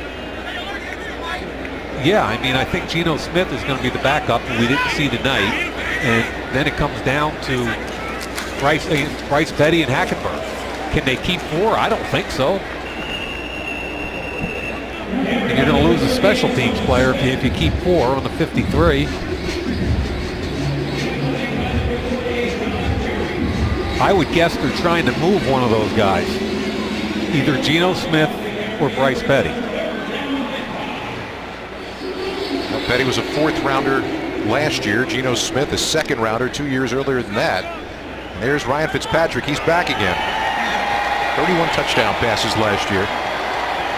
Harvard next to Nick Mangold, 11-year player. I'll tell you who they're going to miss is DeBrickashaw Ferguson. They are. The left tackle who retired. Another low snap. Hackenberg sails that one far over the head of his running back Antoine Smith.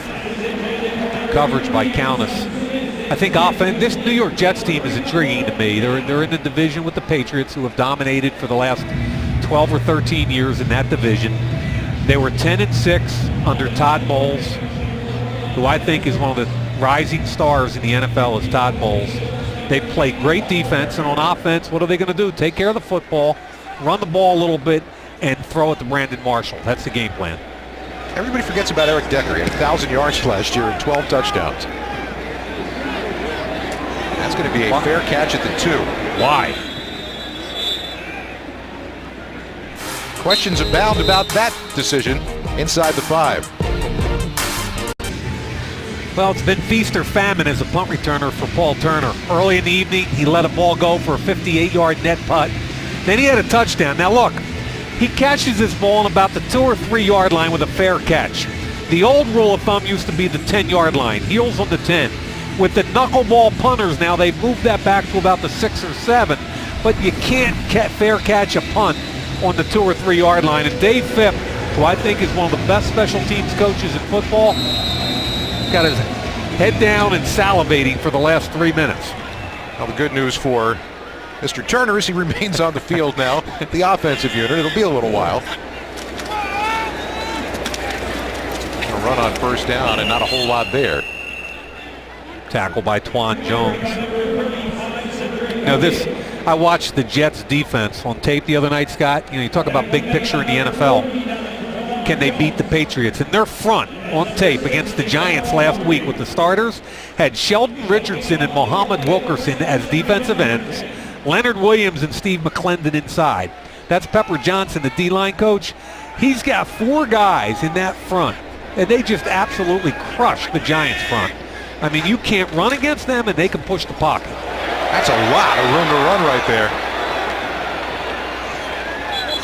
And it looks like it's going to be marked at about the 12-yard line, maybe a yard shy of the first down.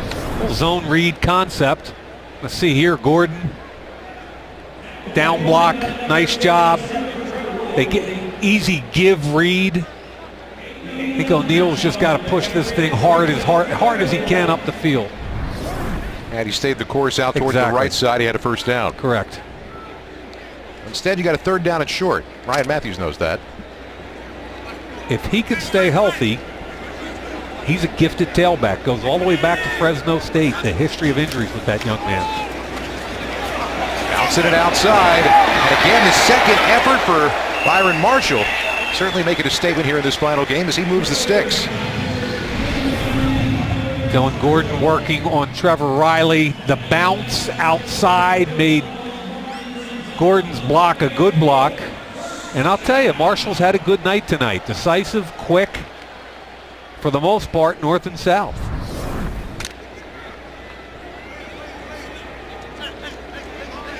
We'll see.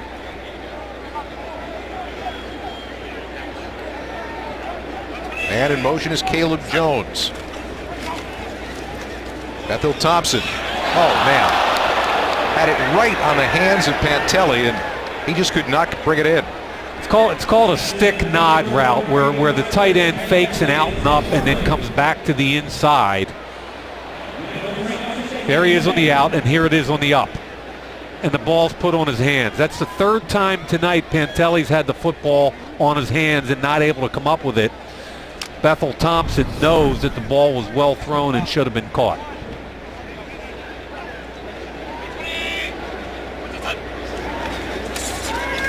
Setting up a screen. That was well played, really well played defensively by the Jets and Claude Pallone. Yeah, Pallone's second big play of the evening. Rookie free agent out of USC. I really want to see this Eagles offense try to push it down the field a little bit, Scott.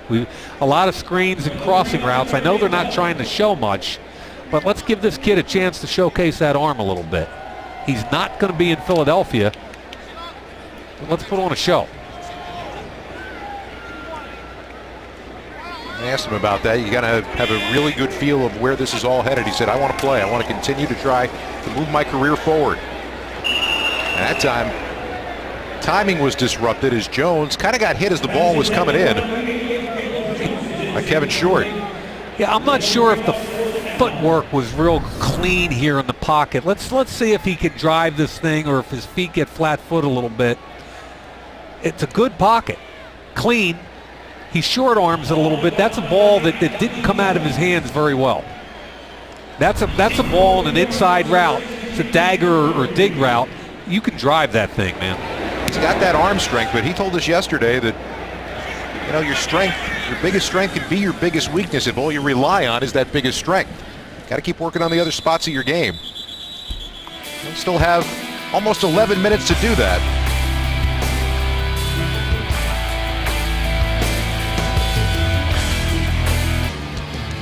Shotgun, quick, puts it on 4-7, right? Burton on the slant, gives him an opportunity to run with the football, and on a crossing route, the ball's got to be in front. Perfect, so Huff can run with the football.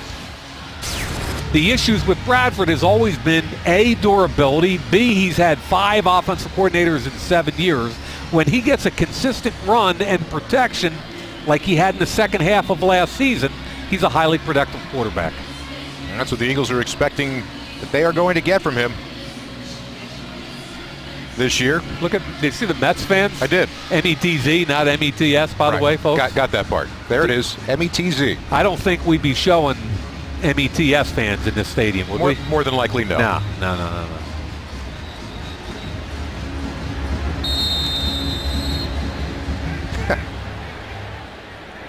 Fun to be had. or it had to be fun. Whichever way you want to look at it.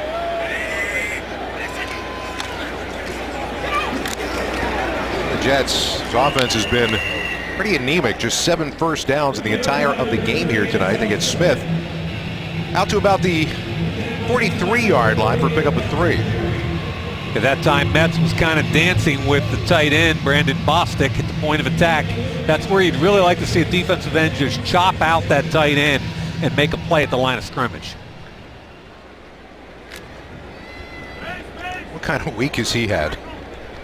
I mean, I think it's awesome that the Soul won the championship, being a Philadelphia fan, of course. And then for this kid to come out, try to fulfill a childhood dream, phenomenal.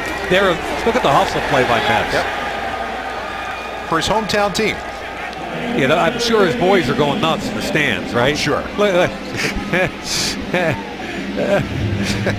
He told me one thing you'll get is hustle. Watch him come down.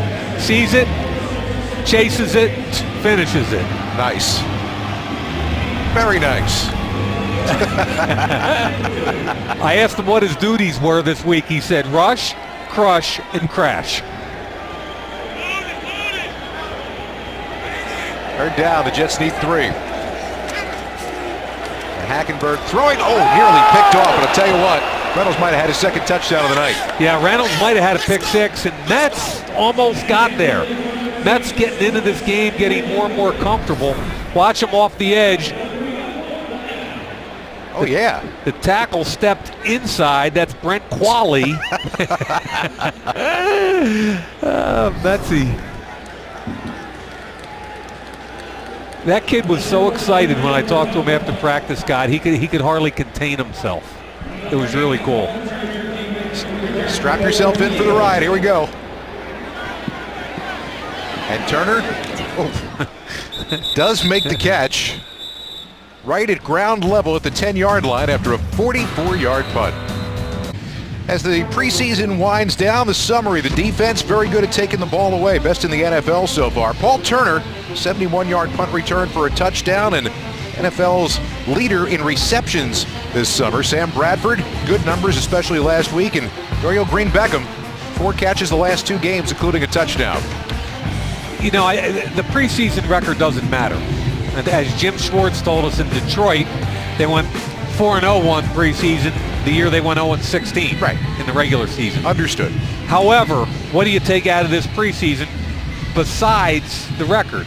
I think Doug Peterson brought a plan to town and has stuck to it. I think he's earned some respect to the players. Do we know what kind of coach he's going to be yet? No, but I think he's passed all the initial tests.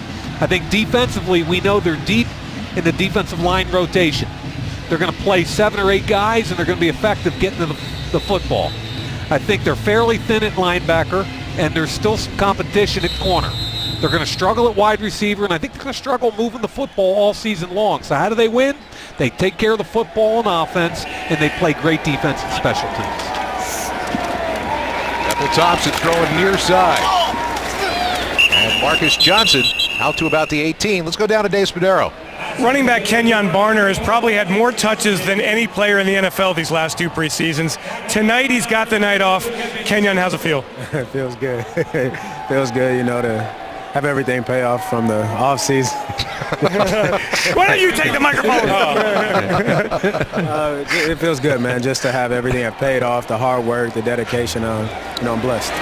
You've been out there in the 4th quarter of preseason games. What's the feeling like? You know, you're going out there trying to give it everything you can because you know this is your last opportunity before final cuts are made. Just go out there. I know guys are fighting hard, you know, trying to make the best plays that they could possibly make just to keep their mind fresh, keep their name fresh in these coaches' mind. But not only here with the Eagles, there's 31 other teams that are watching as well. So you have to keep that in mind and know that your opportunity may not be here, but if it's not here, it could possibly be somewhere else. All right, Kenyon, thanks so much. Have a great season. All right. You take a look. That ball, hard to see where the knee is as that ball came out. It was real close. There's a chance this ball's out. Knee is now.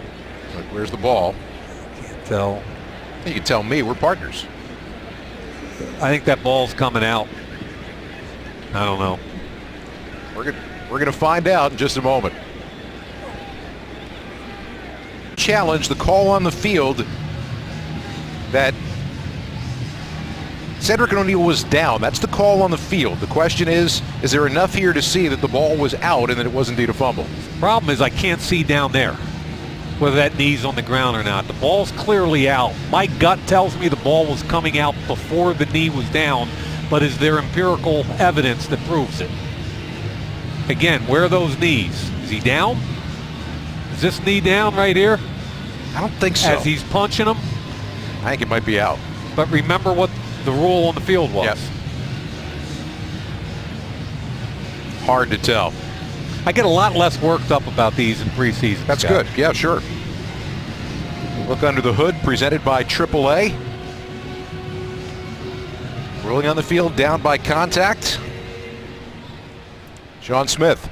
After review, the ruling on the field stands. New York is charged with their second timeout of the half. Not enough video evidence to overturn it. Yep. He disagrees.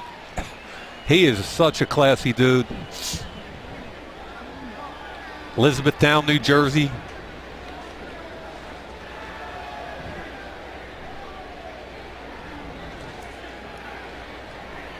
He certainly did, as you pointed out, more than his fair share last year to make his mark in New York. Not an easy thing to do. And 6-game turnaround, that gets you off to a very good start as a head coach. Yeah, and I apologize. I said Elizabethtown. It's Elizabeth, New Jersey.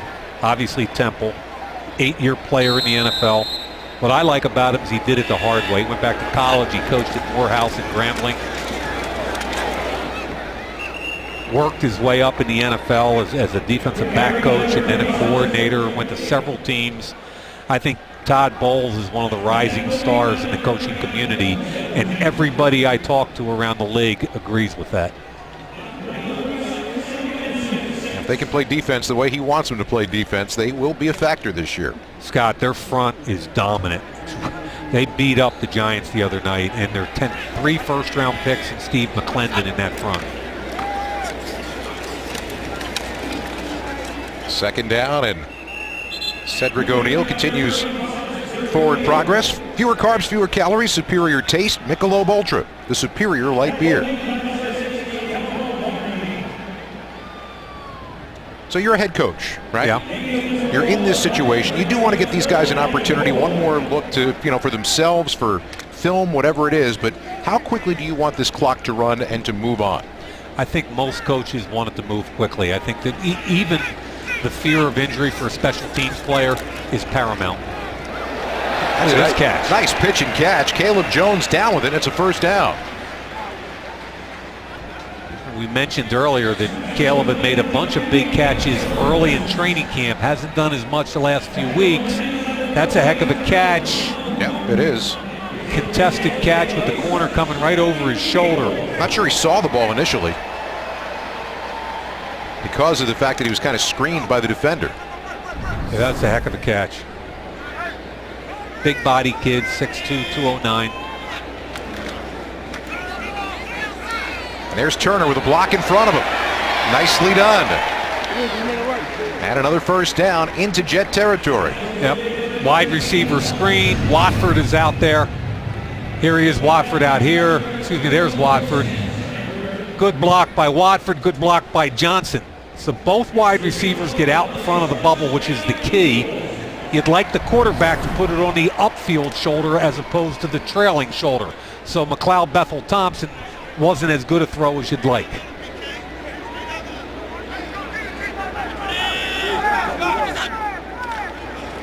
Back to the ground. And O'Neal threw a big hole right up the gut. Gonna get it down inside the 40. Tight end wham block that time. Tight end comes all the way across the formation and kicks out. O'Neal kicks it up inside. Good look at this offensive line group we've been talking about all night with Vaitai at right tackle. Dylan Gordon's been in the game. Darrell Green. Remember, when you draft a quarterback in the first round, what do you want to do as a general manager? You want to protect them with young offensive linemen, and they've got to find some skill position people as they go along the next couple of years. Forward progress going to leave him about half yard shy of the first down with third down coming up. So Jason Peters is 34, Alan Barber's 32. You draft a rookie quarterback. What are you trying to do? Trying to get younger and more athletic and have them all grow together. And we don't know when we're going to see Wentz, whether it'll be later this year or next year, whatever. But I think the game plan from Howie Roseman and Joe Douglas is to grow with him. O'Neal lost the ball that time, and I believe the Jets got it. Yep. That's the 5th turnover of the night for the Eagles. Yeah, Lawrence Thomas was in there early, 97. They're coming off the edge right there with Middleton. I think it was Middleton that stripped him.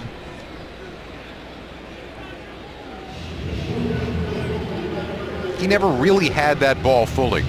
At the mesh point, I don't think McLeod Bethel Thomas knew whether he was going to give Thompson knew he was going to give it to him or keep it. Makes it tough on the running back.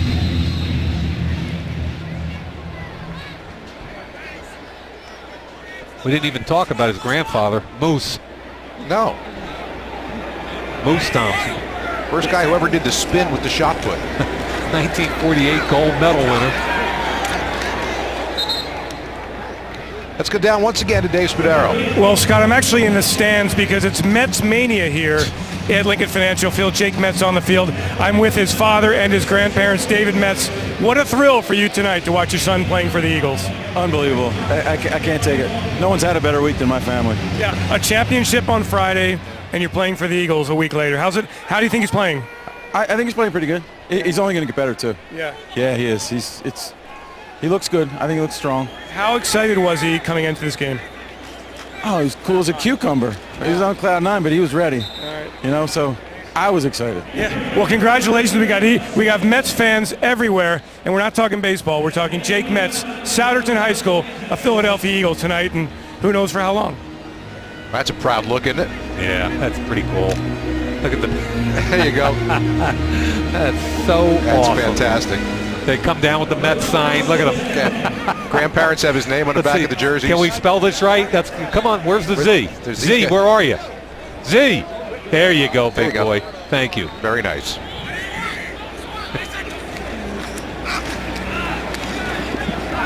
Smith going to the outside, and he's not getting anywhere. Chased down by, once again, Quentin Gauze. Gauze is really active tonight. Take a peek at Metz, up the field, chases. I think that's one of the best things he does. It's just relentless. He told me the other day he had a good motor, and he does. He's going to fight all day long. Again, everything's run and chase. I think he's got to get stronger. He's long, 6'6", good pass rush move right there. 6'6", 255, and Big Boy is fired up, and now he's on the other side against the left tackle of the New York Jets. Well, he accomplished all he could on the left side of the defensive line. Now it's the right side. Tried a spin move, it went right in the guard that time. That's a pretty good throw by Hackenberg, but still a little bit short, and right there in coverage was Rowe. Now here's my question to you. Yep. Did Rowe have to turn around and look for that ball? One of my criticisms of him in college was I didn't think he had great ball skills. I think he has length. See him at the top of the screen. Now, he finds the ball late, so give him credit. He had good coverage. He did find the ball late, which is why there's no flag thrown. But he often has that kind of coverage, and to be a corner in this league, you've got to be able to find the football. Third down. Jets are only 2 for 14 on the night tonight on third. Under 3 minutes left to go. And Hackenberg realized there was nothing there, felt the pressure coming from the other side, and fires it into the ground. Yeah, they had a nickel blitz, plus Don Cherry from the inside. All kinds of pressure.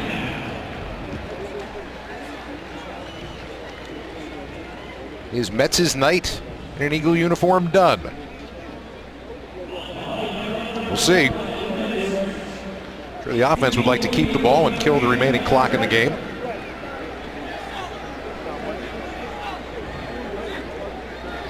One more try at this for Paul Turner, who's seen some highs and some lows as a punt returner for the first time tonight, including a 71-yard touchdown. Well, Duriel Green Beckham, 6'5", 237. Love the back on corner blitz. He recognized it, did the sight adjust, ran the slant, caught the football in traffic, and get up the field. Everybody remembers this play, touchdown. All the Eagles players talk about how he just eats peanuts off the top of helmets. He gets up so high and he's so tall with a catching radius. The entire city of Philadelphia is galvanized about this young man, and he's got a long way to go, but there's no doubting the physical abilities. And you would imagine that the opportunities will be there with this team to grow that way during the course of the season for him.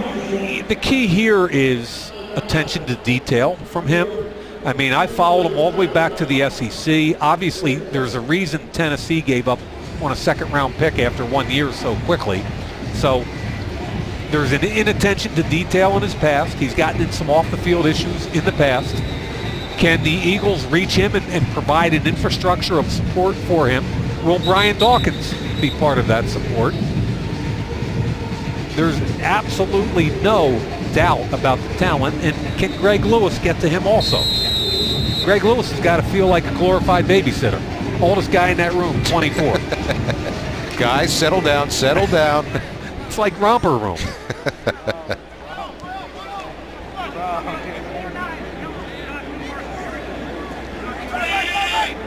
For those of us who do remember romper room. I knew somebody was going to go there. I knew. Jets are using their timeouts right now because they are within one score. They're trying to see if they can get down to the 2-minute warning now. They had used all their timeouts, and now they'll use the 2-minute warning and hope that maybe they can get the ball back via the punt. Take a shot. This fourth quarter brought to you by the letters D, G, and B. That's Sesame Street, not romper room. We'll go over this while we're away. Tonight's broadcast is brought to you by Michelob Ultra, the superior light beer. AAA. For every bump on the road of life, visit AAA.com. Coca-Cola. Taste the feeling. NovaCare Rehabilitation. The power of physical therapy. NRG, the official energy provider of the Philadelphia Eagles. And by Rothman Institute at Jefferson, the official orthopedic partner of the Philadelphia Eagles.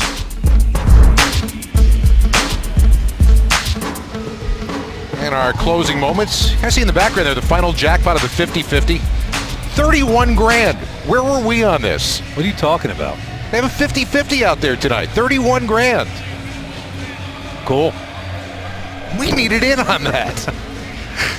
Next summer, we've got to remember that. One of the notes you make right now is you wind it down on what you're going to do next year. I know you only get half of it, but you know, that's some nice coin. Listen, we've talked Villanova tonight. We've talked Temple. Some of these players in the house.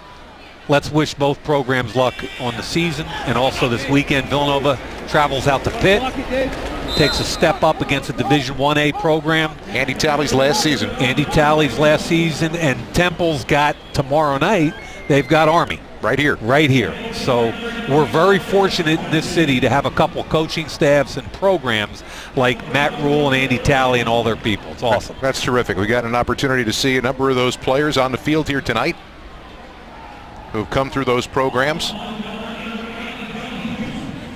Words for Dylan Gordon as he comes off the field.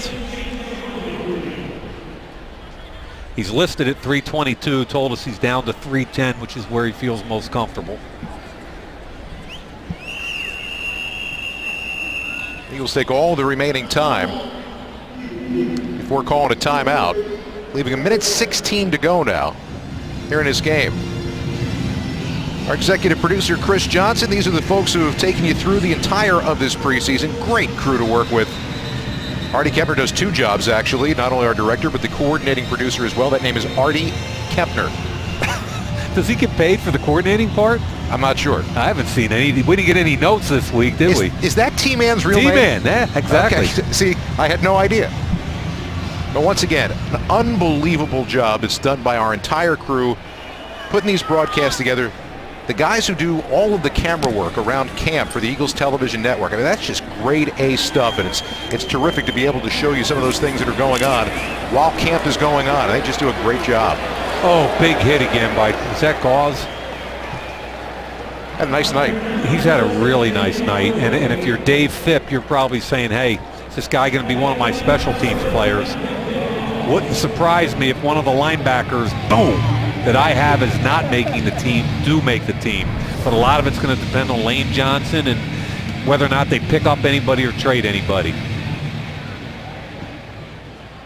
Coach Phipp. But I would like to echo your sentiments about our crew. You want to talk about a professional group of people that work their tails off. It makes you proud to be a part of it. And we're the lucky ones who get an opportunity to sit here and talk about it, but it's everybody else who puts all of that work and time and talent in. Makes the job so easy to do. My dad calls me Jesse James without a gun. Yeah, they really pay us for this. He says, son, you're stealing. Hackenberg, he's got a first down. We're still going to have a throwing chance at this with 35 seconds to go. By the way, let's not forget our guys up here in the booth with us who've been here almost all of the way. Mike Shute, spotter. I'm kind of do you want to explain that? He made 4 games, and then Dean Esposito wasn't there for Pittsburgh. My stat guy. Poor job by Dino. Yeah, well, he didn't tell me he wasn't coming. But that's the issue right there.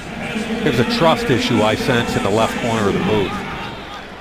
Doing stats for me since 1991. You think a telephone call. Maybe, right? Spike of the ball with 7 seconds left to go now. So the Jets are probably going to get one shot at the end zone here. Now, you know, it's a one-score game. You're not going for 2 if you score a touchdown. No. Take a look at the rest of the credits. And, you know, once again, you got a head coach here who's saying, all right, we've got to make one defensive play here. Let's get through this thing. Remember week 1, the end of the Tampa game. Yep. C.J. Smith made an announcement to the team that he was going to be taken very seriously and had an interception in the end zone. Let's see what happens here. And the Eagles call timeout. They want to make sure they got this thing right. And they give us a chance to get all of our credits in, including all the guys on camera. Great job. Awesome.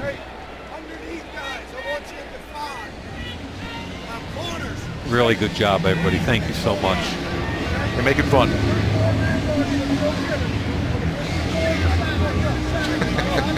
Hey, Rick. Attaboy. Got his close up, or reasonably close up. All right, so here goes. You come back out defensively right now. That's a great shot. Look at the Temple hat. Awesome. All right, the Eagles have 4 defenders back on the goal line. And Hackenberg. Oh, it's an interception. How about that? It's out of bounds. He's out of bounds. Guess who it was? CJ's finishing the way he started. 1 second means one more play. He only had 1 foot down, and we have a bad clock operator here. Home game, this has got to end. There's no way in the world that should have happened. Good flash on the football, clearly out of bounds. Not even good in college. C.J. Smith's got some ball skills, though.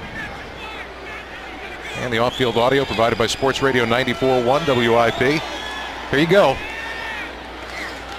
Hackenberg buying a little time, firing for the end zone, and it's out of the back of the end zone. That's going to do it. So the Eagles will end unbeaten in the preseason. And for heavy pressure. For some guys, an awful lot of fun in terms of this final game. For others, a statement has been made as well. That's going to do it for the Eagles preseason action. Thanks to our fantastic crew once again. Eagles prepare for the season opener September 11th. For Dave Spadaro and Mike Mayak, I'm Scott Graham. Good night from Lincoln Financial Field.